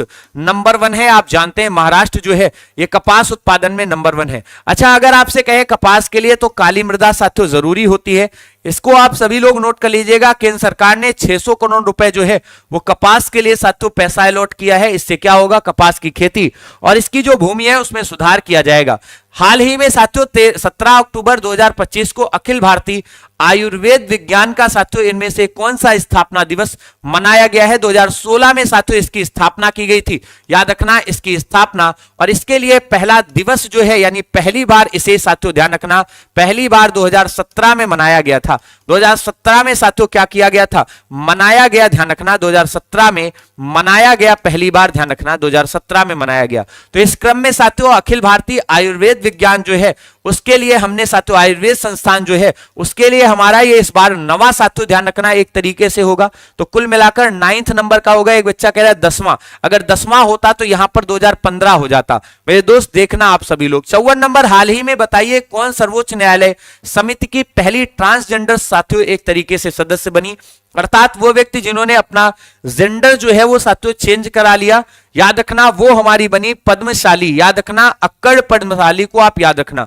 अब आप में से सभी लोग जानते हैं सुप्रीम कोर्ट में हमारी पहली जज के रूप में जो महिला या फीमेल रही वो कौन थी? तो सबको नोट कर लेना है भैया, फातिमा बीबी जो थी ये आप सभी लोगों को याद रखना है रही थी। अगर हाई कोर्ट की बात करें तो लीला सेठ रही थी, ध्यान रखना लीला सेठ रही थी। और अगर आपसे कोई कह दे कि भैया हमारे भारत में बताइए सुप्रीम कोर्ट की पहली महिला जज जो है वो कौन रही, तो तुरंत कहेंगे सर फातिमा बीबी रही थी। अगला सवाल देखिए 55 नंबर, हाल ही में किस देश ने भारत में Su-57 जेट बनाने की साथियों पेशकश की है? चीन ने की है, रूस ने की है, फ्रांस ने की है, जापान ने की है। अब आप मुझे एक बात बताइए, भारत की बढ़ती साथियों मेक इन इंडिया की एक तरीके से क्या मेक इन इंडिया जो है इसकी बढ़ती साथियों ध्यान रखना, सफलता याद रखना कुछ देशों को हजम नहीं हो रही है। ये सफलता जो है वो क्या हो रही है भाई साहब, कुछ देशों को बिल्कुल एकदम हजम नहीं हो रही है। तो ऐसे में वो देश जो है वो भारत के साथ क्या करना चाह रहे हैं साथियों ध्यान रखना, व्यापार करना चाह रहे हैं। लेकिन कुछ देश ऐसे हैं जो मित्र के रूप में काम करना चाह रहे हैं। तो एसयू साथियों 57 जो है ये हमारे मित्र देश रूस ने साथियों पेशकश की है। तो ये आप सभी लोग याद रखना, रूस ने की है। वैसे इसको तुम ऐसे भी लगा सकते हो, इस सीरीज से बनने वाले जितने भी हथियार हैं जैसे S-400 ये साथियों एयर डिफेंस मिसाइल सिस्टम है, एयर डिफेंस मिसाइल सिस्टम है, ध्यान रखना डिफेंस मिसाइल सिस्टम है, मिसाइल सिस्टम है जिसे साथियों भारत ने रूस से लिया है। साथियों ध्यान रखना ये किससे लिया है, रूस से लिया, रूस से। तो इस तरीके से हमारे साथियों ध्यान रखना जो एक तरीके से भारत की सीमाओं के अंदर आने वाले जैसे चाइना और साथियों एक तरीके से पाकिस्तान के जहाज हैं या उनकी मिसाइलों को अंतरिक्ष में ही साथियों क्या कर देगी, मतलब आसमान में ही ध्वंसाई कर देगी। तो ये साथियों एक तरीके से हमारी टेक्नोलॉजी का विकास है। फ्रांस से आपने सुना होगा हमारे यहाँ राफेल विमान आए थे। तो राफेल विमान जो है वो कहां से आए थे गुरुजी, याद रहेगा फ्रांस से। चाइना से हम कुछ नहीं लेते कभी भी, मतलब रक्षा का सामान कुछ भी नहीं लेते। अगला सवाल देखिए, संविधान का कौन सा अनुच्छेद मंत्रिपरिषद के गठन के बारे में आधारभूत नियम जो है वो निर्धारित करता है। अब आप मुझे बताइए क्या अनुच्छेद 26 आप लगाओगे? इसके लिए सबसे बेस्ट तरीका है ऑप्शन एलिमिनेशन का। अगर ऑप्शन हटाना सीख गए तो बेस्ट रहेगा। बताइए हमारे यहाँ अनुच्छेद 26 में क्या है? आप सभी लोगों को पता है धर्म को अबाध रूप से मानने की स्वतंत्रता, धर्म को अबाध रूप से ध्यान रखना, अबाध रूप से मानने की स्वतंत्रता ध्यान रखना, रूप से साथियों ध्यान रखना एक तरीके से करिए। इसमें साथियों धर्म के प्रयोजन को कर सकते हैं, धर्म को प्रयोजित कर सकते हैं। जैसे मान लीजिए धर्म का साथियों ध्यान रखना, धर्म का प्रयोजन करें, प्रयोजन जैसे धार्मिक प्रयोजन इत्यादि करते हो आप सभी लोग ध्यान रखना, धार्मिक प्रयोजन। जैसे मान लीजिए दुर्गा पूजा है, ये किसके तहत की जाती है? तो ध्यान रखना अनुच्छेद 26 के तहत ही की जाती है। तो कुल मिलाकर के यहां से आप सभी लोगों को यह दिमाग में रखना है कि अनुच्छेद 26 में धार्मिक प्रयोजन के बारे में बताया गया, जैसे दुर्गा पूजा है या साथियों पंडाल इत्यादि गणेश उत्सव, ये हम अनुच्छेद 26 के तहत लगाते हैं। 32 में उपचार के बारे में बताया गया है।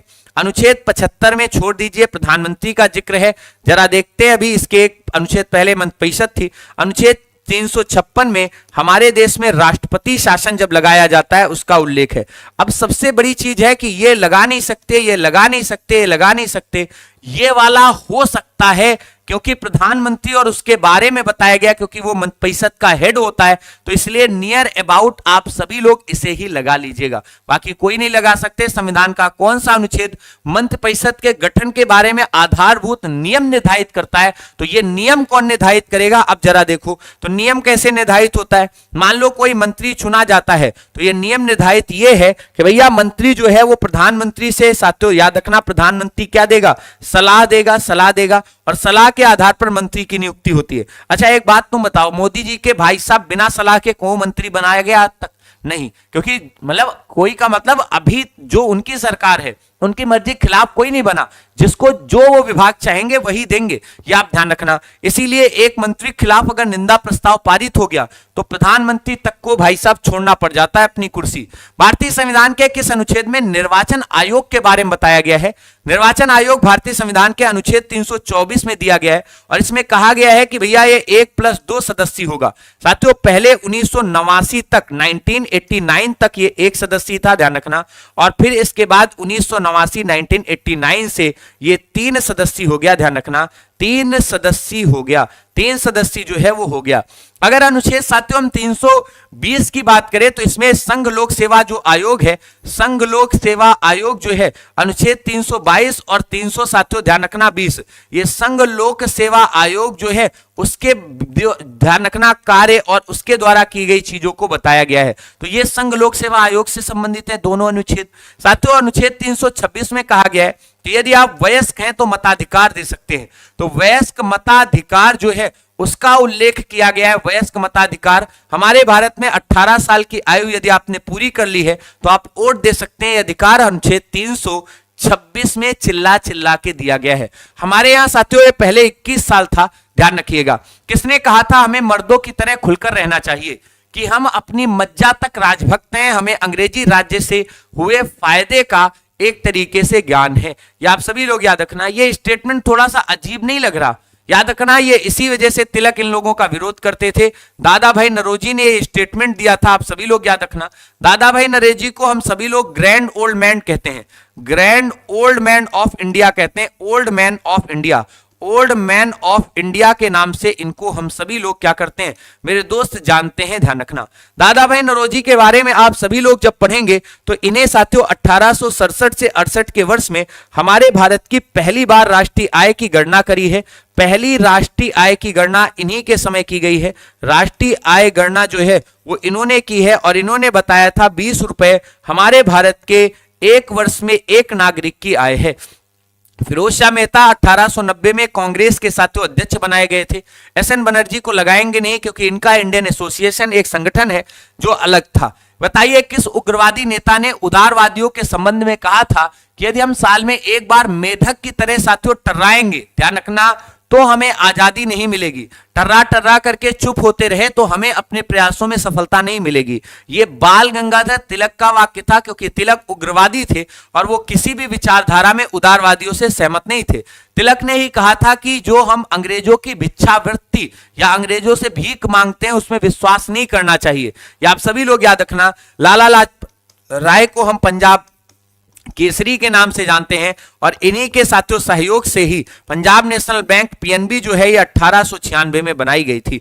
विपिन चंद्र पाल जो है ये बंगाल से जुड़े हुए थे, तिलक के सेनापति कहे जाते थे। आप सभी लोग याद रखना।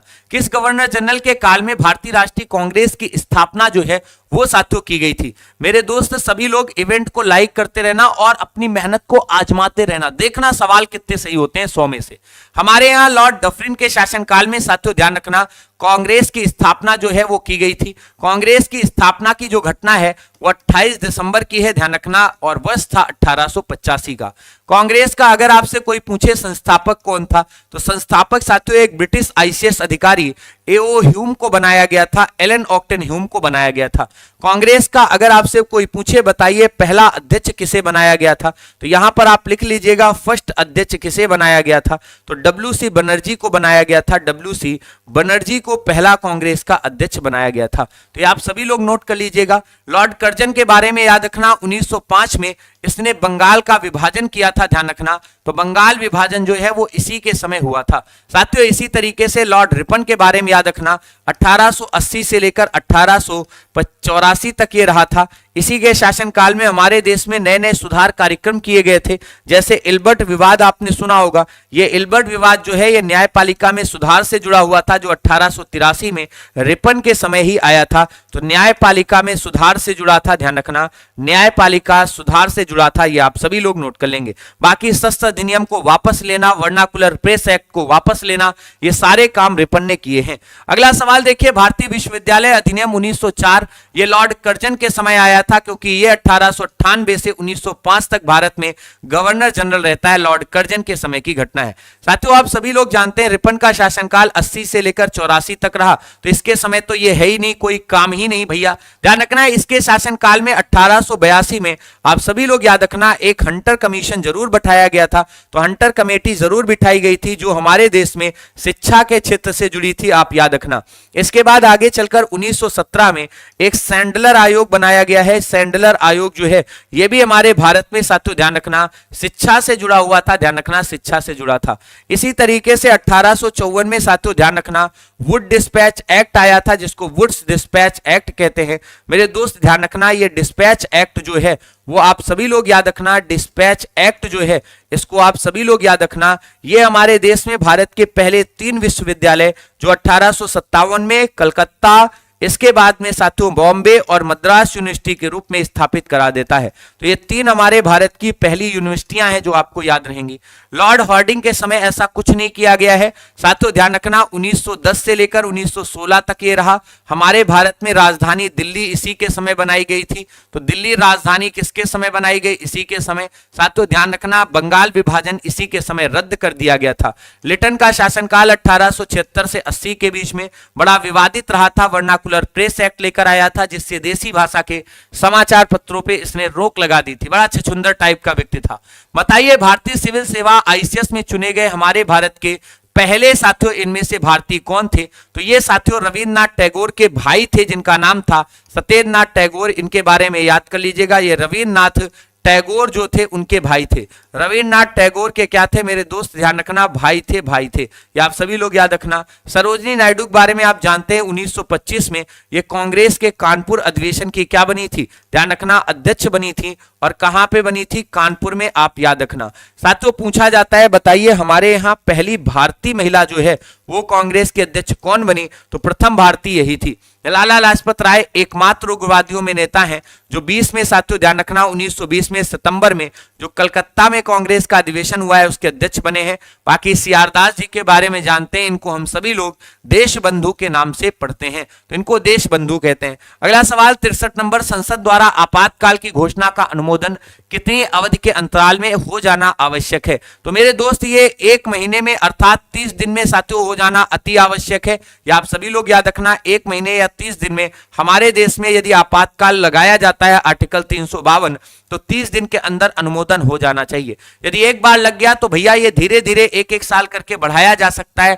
6 महीने के अंतराल में सदन में विधेयक पारित कराया जाना चाहिए। किसी राज्य में सामान्यतः किससे परामर्श से राष्ट्रपति शासन लगता है? तो राज्य में साथियों अगर आपसे बात कर रहा है राष्ट्रपति शासन की तो मेरे दोस्त ये राज्यपाल की सलाह पर ही लगाया जाता है। तो राज्यपाल अपनी रिपोर्ट देता है और ये कहता है राज्य में साथियों संवैधानिक तंत्र फेल हो चुका है, अर्थात संवैधानिक साथियों ध्यान रखना तंत्र फेल हो चुका है। ध्यान रखना संवैधानिक तंत्र जो है वो क्या हो चुका है? फेल हो चुका है, ऐसे में लगा दिया जाए। तो ये आप सभी लोग याद रखना। अगला सवाल 65 नंबर, भारत में सबसे अधिक तथा सबसे कम वर्षा, सबसे ज्यादा वर्षा जो है वो भारत में साथियों मेघालय में होती है। आप सभी लोग जानते हैं यहाँ पर चेरापूंजी इत्यादि क्षेत्रों में होती है, आप सभी लोग जानते हैं। और राजस्थान में सबसे कम वर्षा, जिसको मरुभूमि या प्यासी भूमि भी कहते हैं, आप सभी लोग जानते हैं यहाँ पर कम वर्षा होती है, आप नोट कर लीजिएगा, ये आपको याद रहेगा। वैसे हमारे भारत में कम वर्षा के क्षेत्रों में आपने लेह भी पढ़ा होगा, जहां पर कम वर्षा जो है वो एक तरीके से होती है, ये आप सभी लोग याद रखना, लेह में भी कम वर्षा होती है, ध्यान रखना। अगला सवाल बताइए इनमें से किस देश में निम्न में से भारत के किन क्षेत्रों में 200 मिलीमीटर वर्षा लगभग की जाती है? भारत में 200 मिलीमीटर वर्षा का मतलब एक तरीके से वर्षा ज्यादा नहीं हो रही है, ध्यान रखना। मिलीमीटर का मतलब कम वर्षा, अगर ये सेंटीमीटर में होती तो ये हम धान की खेती के लिए 120 सेंटीमीटर वर्षा को देखते हैं। ये हमने पढ़ाया हुआ है, आप में से जिन बच्चों ने नहीं पढ़ा है कोई बात नहीं, नोट करके डाल लीजिएगा। हमारे यहाँ साथियों ये जो 200 मिलीमीटर वर्षा है ये उस क्षेत्र में की जाती है जहां पर बर्फबारी होती रहती है। अच्छा, केरल में खूब वर्षा होती है, इसको काट दीजिए। जम्मू कश्मीर में वर्षा इतनी नहीं होती क्योंकि यहाँ पर बरसात और साथियों बर्फ के कारण ज्यादा नहीं हो पाती है, आप सभी लोग जानते हैं। क्लियर है? अगले सवाल पे चलिए, बताइए 67 नंबर, बद्री धाम इनमें से कहां पर है? मेरे दोस्त आप जानते हैं हुमायूं का जो एक मतलब जो हमारा हिमालय है उसका जो कुमायूं क्षेत्र है, आप जानते हैं कुमायूं गढ़वाल क्षेत्र, ये उत्तराखंड मतलब एक तरीके से नेपाल के क्षेत्र से लगे हुए हैं। ये जो बद्री धाम है ये हमारे 4 एक तरीके से ध्यान रखना, फोर्थ साथियों ध्यान रखना, एक तरीके से जो हमारे शंकराचार्य द्वारा स्थापित किए गए मठ थे उनमें एक था। तो मठ में एक था जो शंकराचार्य ने साथियों 8वीं शताब्दी में बनाए थे। तो शंकराचार्य ने 8वीं शताब्दी में इनको स्थापित किया था, उनमें साथियों ध्यान रखना एक कहा जाता था। अगला सवाल देखिए, बताइए निम्न में कौन सी पर्वत चोटी संसार की दूसरी सबसे ऊंची चोटी है? और पहले नंबर पे कौन है? तो माउंट एवरेस्ट है। तो माउंट एवरेस्ट को आप सभी लोग क्या करेंगे सर? याद करेंगे, ध्यान रखना, जो 8,800 साथियों ध्यान रखना लगभग 49 किलोमीटर, 49 साथियों ध्यान रखना मीटर ऊंची है, 49 मीटर है, ध्यान रखना लगभग। दूसरे नंबर पर गाडविन ऑस्टिन है जो 8,000 लगभग साथियों 8,000 साथियों ध्यान रखना 611 मीटर के करीब करीब ऊंची है। आप सभी लोग याद रखना, गाडविन ऑस्टिन को ही हम K2 के नाम से जानते हैं, ध्यान रखना। यदि आपको हम नंदा देवी के बारे में बताएं, ये लगभग 8500 मीटर के करीब करीब है, ध्यान रखना। नंदा देवी जो है ये साथियों 7,816 साथियों मीटर के करीब करीब ऊंची है। तो ये आपको याद रहेगा, गाडविन ऑस्टिन दूसरे नंबर पर, कंचनजंगा तीसरे नंबर पर, नंदा देवी चौथे नंबर पर। इन दिए गए ऑप्शन में आपको ये क्रम अगर लगाने को आ जाए तो भी आप लगा सकते हो। बताइए हेमिस उत्सव ये साथियों कहां पर आयोजित किया जाता है? तो सबसे पहले याद रखना, विशेष तौर पर ये जम्मू कश्मीर के क्षेत्र में जो बौद्ध धर्म को मानने वाले लोग हैं उन्हीं के लिए हेमिस उत्सव जो है वो मेरे दोस्त मनाया जाता है। हेमिस उत्सव में साथियों बौद्ध जो स्थल हैं, ध्यान रखना, जो बौद्ध स्थल हैं उनसे जुड़े हुए साथियों एक तरीके से जितने भी एक तरीके से लोग हैं उनको साथियों एक तरीके से पवित्र किया जाता है। मतलब पवित्र करने का मतलब यहाँ पर बौद्ध धर्म से जुड़े हुए साथियों श्लोक मंत्र इत्यादि जो हैं वो बोले जाते हैं, जिससे यहाँ के लोग जो हैं वो और ज्यादा एक तरीके से जुड़ सके। बताइए इनमें से कौन सा सही सुमेलित नहीं है? नहाई बिस्मिल्लाह खान शहनाई को बजाते थे, आप सभी लोग जानते हैं, अगर आपने पढ़ा होगा सर नहाई यानी बिस्मिल्लाह खान की शहनाई जो है वो हमको याद है, तो बिल्कुल सही है, नहाई शहनाई को ही बोलते हैं, आप सभी लोग याद रखना, तो आप नोट कर सकते हैं। तबला के बारे में आपने पढ़ा था गुरुजी, हमने पढ़ा है जाकिर हुसैन साहब बजाते थे, शामता प्रसाद बनाते थे। इसके बाद दीपक, आप सभी लोगों को पता होगा दीपक रावत का नाम बड़ा फेमस है तबला वादक में, तो भैया जाकिर हुसैन का नाम हमने पढ़ रखा है, ध्यान रखना। मणि अय्यर जो है वो नौकर को बजाते हैं, याद रखना।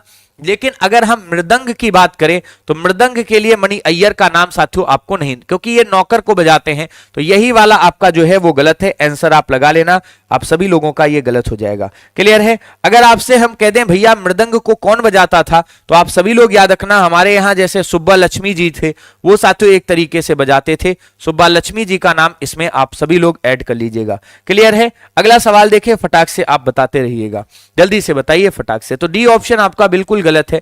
बताइए निम्नलिखित में से राज्यों में किसमें हरिकोटा, हरिकोटा आप जानते हैं यहाँ पर सतीश धवन अंतरिक्ष केंद्र पाया जाता है, गुरुजी पता है सतीश धवन अंतरिक्ष केंद्र जो है, धवन अंतरिक्ष केंद्र जो है, अंतरिक्ष केंद्र जो है वो हमको यहीं पर मिलता है, और हमने आपको पढ़ा रखा है भैया ये जो हमारा प्रक्षेपण केंद्र है आप सभी लोग जानते हैं यहाँ से उपग्रह प्रक्षेपित किए जाते हैं, आंध्र प्रदेश में साथियों ये स्थित है। हरिकोटा आप सभी लोग जानते हैं, निश्चित तौर पर ए ऑप्शन आपने लगा लिया होगा। बताइए रामकृष्ण मिशन की स्थापना आप सभी लोगों को पढ़ाया गया है, भी ना याद हो तो नोट कर लेना। 1897 में साथियों इसको वेल्लूर मठ के नाम से स्थापित किया गया था, वेल्लूर मठ के नाम से। ये हमारे वेस्ट बंगाल में पड़ता है, याद रखना किस नदी के किनारे है, तो हुगली नदी के किनारे है, ये भी आप नोट कर लेना। और ये हमारे विवेकानंद जी ने साथियों अपने गुरु रामकृष्ण के याद में किया था स्थापित। क्लियर है? सभी लोग लाइक और शेयर करते रहना। अभी क्लास में मैं फिर कह रहा हूं सिर्फ और सिर्फ 28 सवाल बचे हैं, समय है आपके पास भाई साहब, ध्यान रखना लिमिटेड। मैंने आपको कहा 18-20 मिनट में आप पूरा सवाल पेपर कर लेंगे। 100 प्रश्नों का ये पेपर होता है, डेली कराता हूं, एक भी सवाल छोड़ के मत जाया करो, ये सिलेक्शन वाली क्लास है। होमगार्ड हमारा है, कांस्टेबल और एसआई में भाई साहब बंटवारा है, तो पूरी मेहनत लगा दीजिए। बाकी विवेकानंद जी के बारे में आपको पता है, इन्होंने 1893 में शिकागो धर्म सम्मेलन में क्या किया था, पार्टिसिपेट किया था, तो शिकागो धर्म सभा जो है उसमें साथियों ये क्या करते हैं, भाग लेते हैं, ध्यान रखना।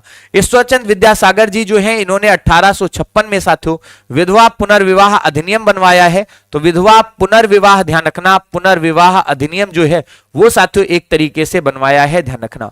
इसी तरीके से दयानंद सरस्वती को 1875 में आप सभी लोग पढ़ेंगे कि इन्होंने क्या करवाया है, तो दयानंद सरस्वती ने 1875 में साथियों ध्यान रखना आर्य समाज बनाया है, तो आर्य समाज के ये संस्थापक हैं, ध्यान रखना इन्होंने बनाया है।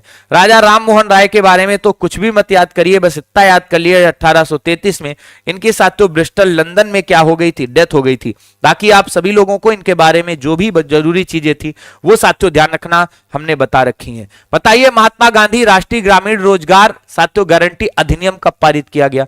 वैसे तो हमारे यहाँ इसको शॉर्ट में मनरेगा कहते हैं, मनरेगा के लिए कोई अधिनियम नहीं पारित किया गया था, मनरेगा तो वास्तव में इसका नाम बदला गया था, ध्यान रखना, मतलब नाम बदला गया, नाम बदला गया, नाम बदला गया, ध्यान रखना नाम बदला गया। मनरेगा जो है ये पहले नाम थोड़ा होना था, 2 अक्टूबर को 2009 में साथियों मनरेगा नाम बदला गया, नाम बदला गया। लेकिन मनरेगा के लिए पहले हमारे देश में नरेगा एक्ट आया था, ध्यान रखना, नरेगा एक्ट जो है ये 2005 में आया था, ध्यान रखना, और इसे 2006 में लागू कर दिया गया था, तो 2006 में इसको क्या कर दिया गया था, लागू कर दिया गया था, ध्यान रखना।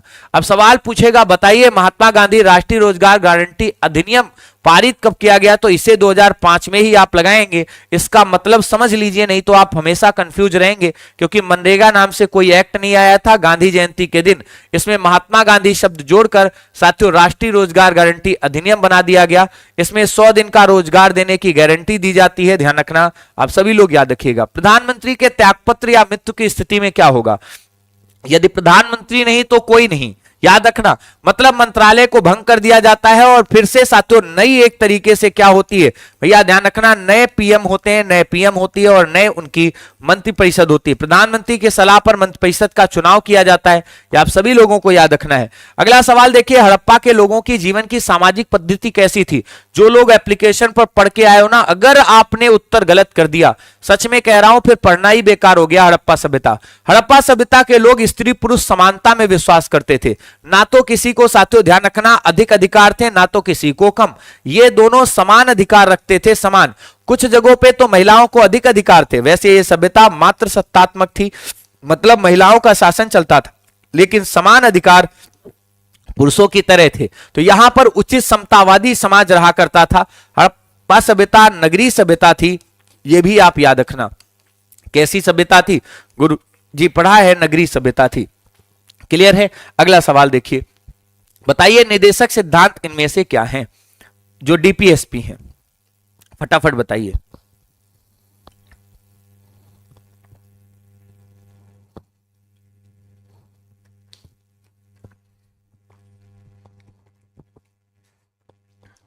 जल्दी से बता डालिए सभी लोग। हमारे यहाँ जो निदेशक सिद्धांत हैं ये इनमें से क्या है?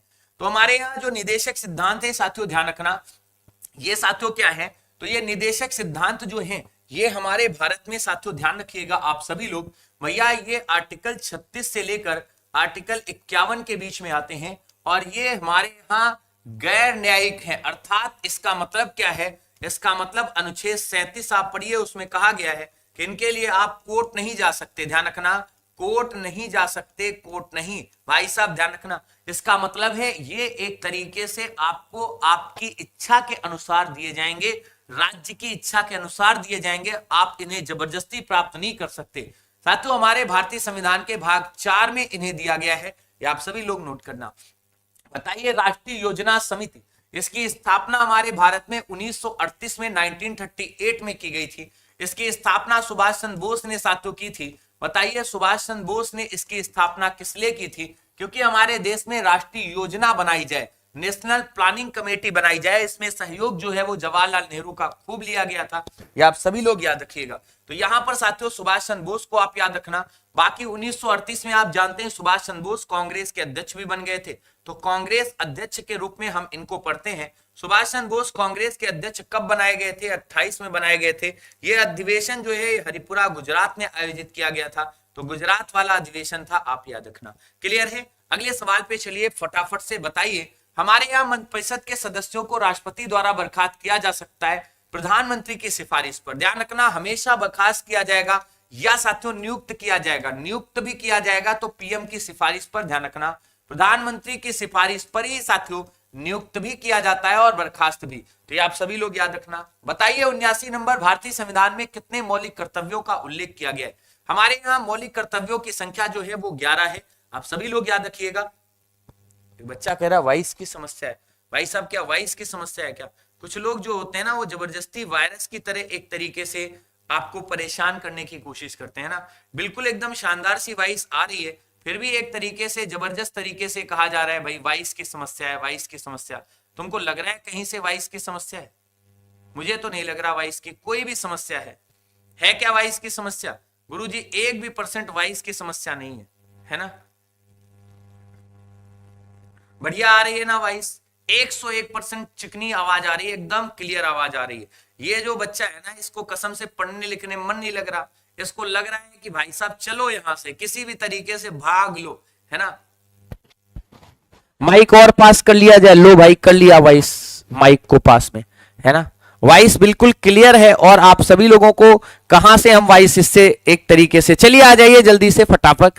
भारतीय संविधान में मौलिक कर्तव्यों के बारे में हम आपको बताएं, आप सभी लोग नोट कर लीजिएगा। 42वां संशोधन किया गया था 1976 में। इसके बाद स्वर्ण सिंह समिति जो है वो हमारे यहां आई थी। स्वर्ण सिंह समिति के बारे में आपने पढ़ा होगा सर, ये स्वर्ण सिंह समिति जो थी, कमेटी जो थी, इसी ने हमारे भारत में साथियों 10 मौलिक कर्तव्य दिए थे। 10 मौलिक कर्तव्य जो हैं वो एक तरीके से दिए थे।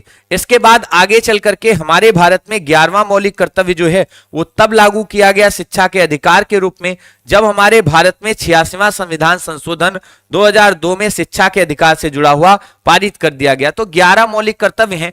11वां मौलिक कर्तव्य जो है वो 6 से साथियों ध्यान रखना 14 वर्ष तक के जो बच्चे हैं उनको साथियों ध्यान रखना, इनको शिक्षा देने से जुड़ा हुआ है। ध्यान रखना ये भाई साहब शिक्षा से जुड़ा हुआ है, आप नोट कर लेना। ये माता पिता का अधिकार होगा।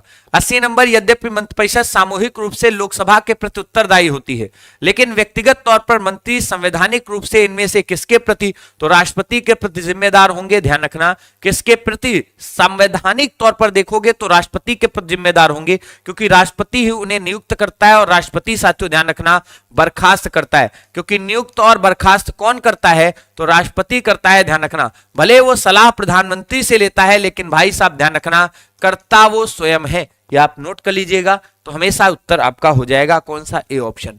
निम्नलिखित में से किस संगठन का मुख्यालय जिनेवा में नहीं है? खाद्य और कृषि संगठन, विश्व मौसम विज्ञान संगठन, WHO का, WTO का, ये सारे संगठन जो हैं इन तीनों के हेडक्वार्टर जिनेवा में। आप सभी लोग नोट कर लेंगे, स्विट्जरलैंड में पढ़ते हैं। लेकिन खाद्य और कृषि संगठन जो है इसकी स्थापना आपसे पूछेगा, बताइए कब की गई थी, तो 1961 में की गई थी। ध्यान रखना भुखमरी से पूरी दुनिया को बचाने का इसका वादा था।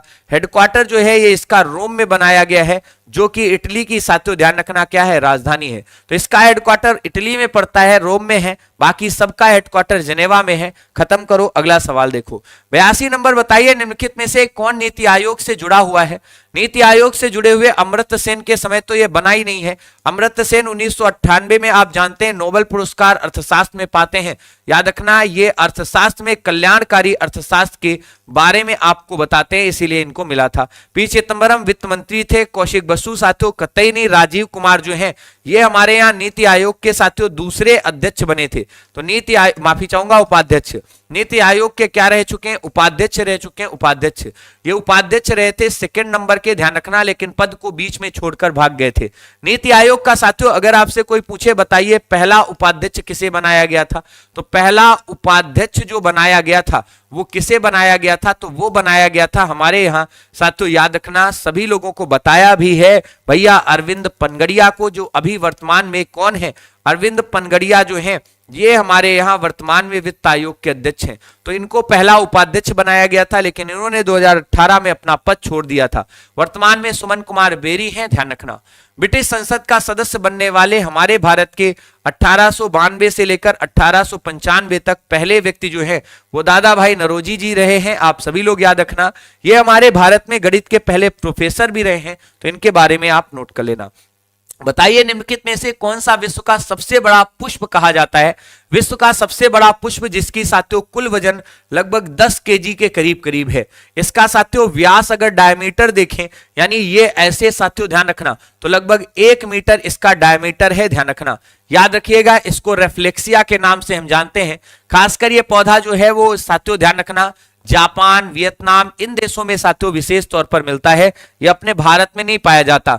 बताइए बांस को इनमें से किसमें वर्गीकृत किया गया है? भैया बांस हमारे भारत में जब पाषाण काल चल रहा था तो हम उस पाषाण काल से पढ़ते चले आ रहे हैं। पाषाण काल में साथियों ध्यान रखना हमारे जो आग लगी थी, ध्यान रखना आग पूरा पाषाण काल में लगी थी। गुरुजी याद है हमें, पूरा पाषाण काल जो था उसमें आग लगी थी, ध्यान रखना आग लगी थी, और उस आग के बारे में इन्होंने ही साथियों क्या किया था, स्पष्ट किया था। आप ध्यान रखना, तो हमारे यहाँ आग के बारे में आप सभी लोगों को याद रखना है, इन्होंने स्पष्ट किया था। यानी बांस से ही आग लगी थी ऐसा माना जाता है, पत्थर से पत्थर टकराए थे ऐसा माना जाता है, आग लगने के कारण थे। बांस कोई वृक्ष नहीं है, बांस एक घास है जिसके उत्पादन में साथियों नंबर 1 राज्य कौन सा है? तो सबसे ज्यादा बांस जो है वो मध्य प्रदेश में उगाए जाते हैं। आप नोट कर लेना, मध्य प्रदेश जो है वहां पे सबसे ज्यादा बांस आपको मिलेंगे। क्लियर है? अगला सवाल देखिए, बताइए 86 नंबर, प्रकाश संश्लेषण का प्रथम स्थिर यौगिक इनमें से कौन सा होता है? फास्फोरिलिस, ग्लिसरीन होता है, या साथियों स्टार्च होता है, या ग्लूकोज? अब प्रकाश संश्लेषण से पौधे अपना भोजन बनाते हैं, आप सभी लोग जानते हैं, और भोजन का मतलब होता है एनर्जी, मतलब ग्लूकोज, आप सभी लोग याद रखना। क्लियर है? अगला सवाल देखिए, निम्नलिखित में से कौन सा सबसे अधिक पारितंत्र पारिस्थितिकी तंत्र में आता है? सबसे स्थिर कौन सा है? मेरे दोस्त आप जानते हैं हमारे यहाँ सबसे स्थिर जो है, अब देखो हमारे सामने भाई साहब एक ऐड आया है जिसमें मोदी जी आ गए। भाई साहब आप सोचिए, ये यूट्यूब की तरफ से ऐड दिया गया है, प्रधानमंत्री विकसित रोजगार भारतीय योजना, वाह जी वाह, साथ है भारत सरकार, गजब। भाई साहब मोदी जी का ऐड आ गया हमारे सामने, वजह क्या बात है। जरा देखिए, हम सभी लोग जानते हैं हमारे भारत में सबसे स्थिर जो पारितंत्र होता है वो समुद्र का होता है, महासागरों का होता है, क्योंकि जल है जो लगातार, साथियों ध्यान रखना, हमारी पृथ्वी पर 71% से अधिक भाग पर आपको मिलता है, और स्थिर भाग जो है ये 29% के करीब करीब बना हुआ है। तो ये आप सभी लोग याद रखना, महासागरों में जो जल है वो लगातार उतना ही लगभग बना है, ना तो कम हो रहा है ना घट रहा है, जबकि वन का प्रतिशत साथियों ध्यान रखना कम होता जा रहा है। रेगिस्तान का क्षेत्र साथियों ये भी कम हुआ है, और पर्वतीय क्षेत्र जो है वो भी साथियों कम हुए, याद रखना, लेकिन इसका कभी भी कम नहीं हो रहा है, लगातार साथियों उतना ही बना है। बताइए, डांडिया ये गुजरात में फैला भाई साहब खेला जाता है, इसी तरीके से गरबा जो है ये गुजरात में खेला जाता है, आप जानते हैं।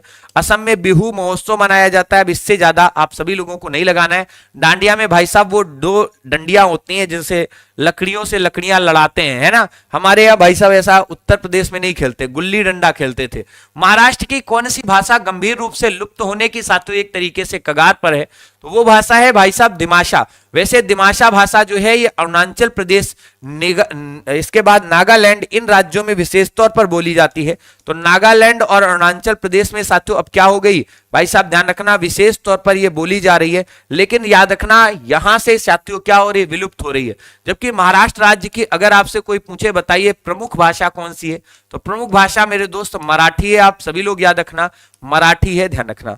अगला सवाल देखिए 90 नंबर, बताइए डीएनए के द्विहेलिक्स प्रारूप को पहली बार वाटसन और क्रिक ने दिया था, आप सभी लोगों को याद होगा।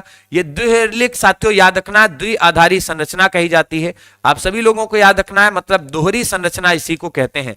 इसी को क्या कहते हैं, दोहरी संरचना कहते हैं मेरे दोस्त, याद रखना दोहरी संरचना कहते हैं। आपने पढ़ा होगा ये कुंडली नुमा जो रचना होती है इसको इन्होंने ही पहली बार दिया था। अगला सवाल बताइए, मेघालय का इनमें से लोक नृत्य कौन सा होता है, और मेघालय के साथियों प्रमुख लोक नृत्य कौन कौन से होते हैं। आप सभी लोगों ने पढ़ा होगा, मेघालय के साथियों ध्यान रखना आपसे प्रमुख लोक नृत्य पूछ देगा, तो यहां पर आप लिख लेना प्रमुख साथियों लोक नृत्य। लोक नृत्य वो होते हैं कौन से, जो राज्य या क्षेत्र में किए जाते हैं, याद रखना, ये शास्त्रीय नृत्य नहीं होते, ध्यान रखना, ये लोक नृत्य होते हैं, ध्यान रखना। तो अगर आपसे कोई पूछे बताइए मेघालय में कौन सा किया जाता है, तो मेघालय में साथियों लाहो नृत्य किया जाता है, लाहो किया जाता है, इसके बाद नौगरेम किया जाता है, ध्यान रखना, और इसी तरीके से शाक साथियों ध्यान रखना सादशुक जो है वो एक तरीके से किया जाता है। तो अब आप में से जो भी बच्चा नोट करना चाहे मेघालय के लोक नृत्य याद रखना, इसमें आपको लाहो लोहो याद रखना है, भाई साहब किए जाते हैं, नोट कर लेंगे। लाहो और लोहो जो है ये आपको याद रखना है, मेघालय में किए जाते हैं। अमृता शेरगिल इनमें से भाई साहब बड़ी प्रसिद्ध साथियों चित्रकार थी, जिनका जन्म जो है वो बुडापेस्ट में हुआ था, ध्यान रखना। जन्म कहां पर हुआ था, तो सर बुडापेस्ट में हुआ था, बुडापेस्ट में। और ये आपको याद करना होगा भैया, ये एक प्रसिद्ध साथियों कौन थी, चित्रकार थी, ध्यान रखना। ये हमारे भारत में साथियों रहकर चित्रकला को एक तरीके से प्रमोट करती हैं।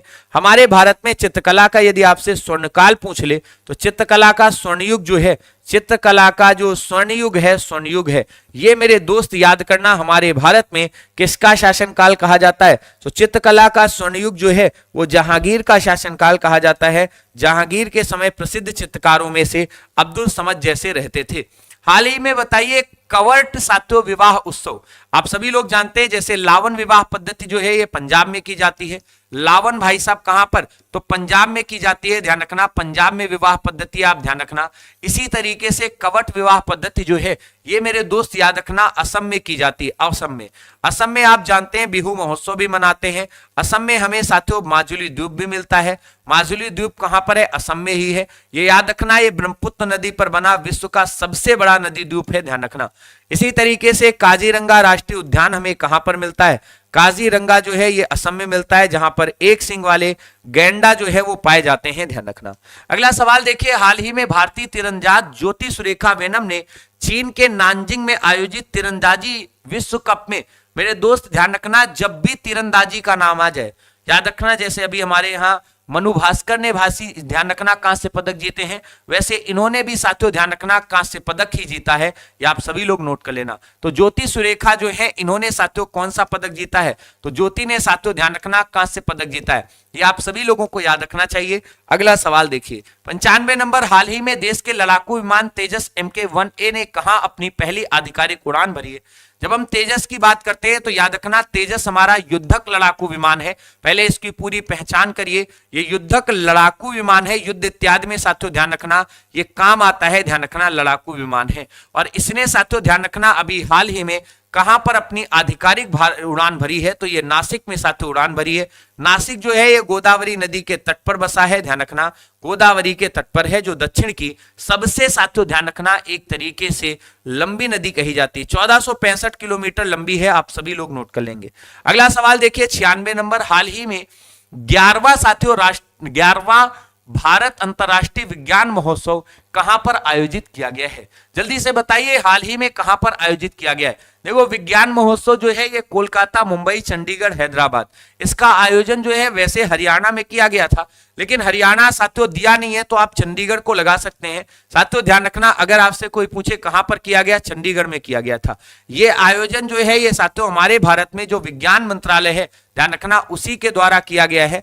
ये अंतरराष्ट्रीय स्तर का है, इसे विशेष तौर पर याद रखना अंतरराष्ट्रीय है, ध्यान रखना। एक राष्ट्रीय भी होता है जिसका हेडक्वार्टर नई दिल्ली में है, राष्ट्रीय विज्ञान संस्थान नई दिल्ली में। बताइए किस ब्रिटिश गवर्नर ने या वायसराय ने 1880 के दशक में प्रारंभ विदेशी शासन के विरुद्ध भारतीय असंतोष को बढ़ाने में महत्वपूर्ण भूमिका निभाई? साथियों कौन था? रिपन, डफरिन, लिटन या नॉर्थब्रुक? तो ये साथियों असंतोष बढ़ाने की भूमिका सबसे ज्यादा लॉर्ड लिटन ने की थी। लॉर्ड लिटन के समय 1877 में दिल्ली दरबार का आयोजन किया गया था, आप सभी लोगों को याद होगा दिल्ली दरबार आयोजन, और इसमें साथियों ध्यान रखना करोड़ों रुपए खर्च किए गए। और उधर साथियों हमारे भारत में 1876 से लेकर 78 के बीच में वो भीषण अकाल पड़ा था कि भारत में अकाल आयोग बनाना पड़ा, ध्यान रखना भीषण अकाल। तो बताइए हमारे भारत में पहली बार अकाल आयोग किसके समय? इसी के समय। तो ये असंतोष बढ़ाता है, ध्यान रखना, मतलब भारतीयों के ऊपर ऐसे आरोप लगाता है, ऐसे कानून लगाता है जैसे वर्नाकुलर प्रेस एक्ट। साथियों ये सारे काम इसने कर दिए। बताइए लिटन द्वारा प्रस्तावित वैधानिक जनपद सेवा, जिसको हम सभी लोग स्टैट्यूटरी सिविल सर्विस कहते हैं, 21 साल से घटाकर 19 वर्ष कर दी गई थी। ये कब की गई थी हमारे भारत में? तो ये की गई थी साथियों 1882 में, क्योंकि आप जानते हैं 1800 साथियों ध्यान रखना, ओहो याद रखना 21 से 19, ये तो भाई साहब लिटन का चैप्टर है ना। तो लिटन 1876 से लेकर 1800 साथियों ध्यान रखना कब तक रहा? तो 80 तक रहा, ध्यान रखना 80 साथियों, इसी बीच में इसने किया था। सिविल सेवा में आप सोचिए आज के समय में आईएएस बनने के लिए अगर उम्र शुरू ही 21 साल से होती है, 21 साल से होती है, लेकिन उस समय साथियों इसने ये नियम किया था कि 1878 में क्या कर देंगे, इसको लागू करेंगे। वैसे तुम खुद ही सोच कर देखो 1875 लगा नहीं सकते, 82 लगा नहीं सकते, 80 में चला ही गया, एक ही बचा, आप सभी को याद रहेगा। इसके बाद इसे आगे चलकर रिपन ने क्या कर दिया? रिपन ने 1881 में ही साथियों ध्यान रखना इसे रद्द कर दिया और फिर से साथियों ध्यान रखना 21 साल कर दी थी, फिर से 21 साल 21 ईयर रिपन ने कर दी थी सिविल सेवा की उम्र। तो ये भी आपको नोट कर लेना है। 99 नंबर सवाल, भारतीय संविधान के किस अनुच्छेद में प्रेस की स्वतंत्रता दी गई है? प्रेस की स्वतंत्रता डायरेक्टली नहीं दी गई थी। अनुच्छेद 19 के फर्स्ट ए में साथियों ध्यान रखना, फर्स्ट ए जो है इसमें प्रेस की स्वतंत्रता जो है वो अंतर्निहित है, ध्यान रखना। प्रेस की स्वतंत्रता जो है वो क्या है? प्रेस की स्वतंत्रता जो है ये मेरे दोस्त अंतर्निहित है, ध्यान रखना अंतर्निहित है, अंतर्निहित है, अंतर्निहित है। तो ये याद रखना ये अंतर्निहित है, इसको आप नोट कर लीजिएगा। अनुच्छेद 21 ए में आप जानते हैं शिक्षा के अधिकार को साथियों रखा गया है। अनुच्छेद 14 में समानता की बात की गई है, कहा गया है विधि के समक्ष समान होंगे सभी के सभी। अनुच्छेद 25 में धर्म की स्वतंत्रता है, धर्म को एक तरीके से साथियों कोई भी अपने तरीके से मानने के लिए स्वतंत्र है, तो स्वतंत्रता साथियों ध्यान रखना धर्म की है। अगला सवाल 100 नंबर, मौलिक अधिकारों के अंतर्गत कौन सा अनुच्छेद बच्चों के शोषण से संबंधित है? देखो बच्चों के शोषण से संबंधित अगर बात करें तो 14 वर्ष तक के बच्चों को काम वाम में नहीं लगाएंगे, तो यही शोषण से संबंधित है। याद रखना 14 वर्ष से साथियों ध्यान रखना कम आयु के बच्चे जो है उनको रोकेंगे काम में। इसमें साथियों मानव व्यापार और साथियों ध्यान रखना उनके अंग इत्यादि पर रोक लगाया गया है, किसी का हाथ पैर एक तरीके से क्या किया जाएगा, दान वान नहीं दिया जाएगा। अनुच्छेद 19 जो है ये हमारे भारत में स्वतंत्रता के अधिकार को दिखाता है, तो स्वतंत्रताएं देता है 6 प्रकार की हैं, ध्यान रखना। इसी तरीके से 17 जो है ये अस्पृश्यता के बारे में बताता है, छुआछूत के बारे में बताता है, तो इसको भी आप नोट कर लेंगे। क्लियर है? तो ये हमारे थे 100 सवाल। अब आप सभी लोगों को क्लास खत्म होने के बाद पहले तो ये बताना है कि आप में से 100 प्रश्न जिन जिन बच्चों ने अटेंड किए हैं वो कौन कौन से हैं और कितनों ने 100 में से साथियों 70 प्लस अंक प्राप्त किए हैं? आप मुझे बताइए, क्योंकि रिजल्ट की उम्मीद उन्हीं से है जो 70 के करीब करीब पहुंच रहे हैं। और जो बच्चे अभी तक 50-60 ऐसे नंबर पा रहे हैं मेरे दोस्त, अभी तुम्हारा बेसिक कमजोर है, ये सच्चाई है। तुम्हारा होमगार्ड में सिलेक्शन फिर नहीं हो पाएगा, बुरा मत मानना, सच्चाई है। तो ये नंबर कैसे तुम्हारे 70 प्लस 80-90 के करीब पहुंचे? तो जो बच्चे अभी 70 ला रहे हैं पेपर तक, उनके नंबर 80-90 आने लगेंगे, इसकी हम गारंटी देते हैं। हर एक टॉपिक को हम पूरा डिटेल से ऑलरेडी खुद साथियों पढ़ा रहे हैं, तो टेंशन लेने की जरूरत नहीं है। आप में से जो भी बच्चा होमगार्ड की तैयारी कर रहा है, जिसके नंबर अभी भी 60-65 या साथियों एक तरीके से 50-55 आ रहे हैं, वो हमारे होमगार्ड के इस बैच से जुड़ जाइए, जिसमें आप सभी लोगों के पास अंतिम प्रयास बैच में आपके पास बहुत शानदार सा मौका है, जिसमें आपको फ्लो चार्ट में किताबें दी जा रही हैं पीडीएफ के फॉर्म में। इसमें कंप्लीट थ्योरी आपको पढ़ाई जा रही है, 600 घंटे से अधिक की क्लास है और डेली 6-7 घंटे इसमें प्रॉपर आप क्लास लीजिए। साथियों आपकी थ्योरी मजबूत हो जाएगी, नंबर अपने आप बढ़ जाएंगे। 31 दिसंबर रात 12 बजे तक ऑफर है, 1 तारीख से क्लासेज इसमें चालू हो गई हैं। कोई दिक्कत हो हमें कॉल कर लेना 7065060600 या व्हाट्सएप मैसेज कर देना 8076089787। भाई साहब ये क्लास नहीं है, ये एक मंच है जहां पर सिलेक्शन के लिए आपको बुलाया जाता है। यहां पर आप सभी लोगों को एक नारा दिया जाता है कि होमगार्ड हमारा है, कांस्टेबल और एसआई में इस बार मेरे दोस्त बंटवारा है। आप में से जो भी बच्चा होमगार्ड की तैयारी कर रहा हो और उसकी जीके जीएस में भाई साहब मजबूत पकड़ ना हो, तो वो अपनी मजबूत पकड़ के लिए हमारे साथ जीके जीएस की साथियों एक तरीके से जो दी गई किताबें हैं उनसे भी जुड़ सकता है। और उन किताबों में आप सभी बच्चों को हमने बताया था कि हमारी शानदार सी एक किताब है जो 199 रुपए में आपको फ्लिपकार्ट पर उपलब्ध की जा रही है। ये किताब जो है साथियों ध्यान रखना, ये होमगार्ड के सिलेबस को पूरी तरीके से कवर करती हुई आप सभी लोगों को एक बहुत अच्छा विद्यार्थी जो है वो बनाने वाली है। इसमें आपको डिटेल में थ्योरी दी गई है और साथ में आपको प्रैक्टिस क्वेश्चन जो हैं वो एमसीक्यू के फॉर्म में तुरंत दिए गए हैं, तो आप इसका फायदा उठा लीजिए, अभी मौका है। बाकी आज के लिए एक होमवर्क का सवाल देता हूं आप सभी लोगों को मैं, जिससे कि तुम अच्छे से बता सको कि क्लास में आपने कितना परफॉर्मेंस दिखाया है। यह हमारा होमवर्क का सवाल है, भारतीय संविधान के किस अनुच्छेद में अल्पसंख्यकों के हितों के संरक्षण की व्यवस्था की गई है? जरा देखिए ट्राई करके कितने लोग बता सकते हैं। ठीक है, बाकी आज की क्लास कैसी लगी कमेंट बॉक्स में जरूर बताइएगा। शाम को 6 बजे वाली क्लास जो भी बच्चा छोड़ रहा हो ना, छोड़ना बंद कर दीजिए, क्योंकि उसमें हम डिटेल में साथियों कंप्लीट टॉपिक वाइज चीजें पढ़ा रहे हैं। बहुत मजेदार क्लास है। बाकी आज के लिए इतना ही, नमस्कार, जय हिंद।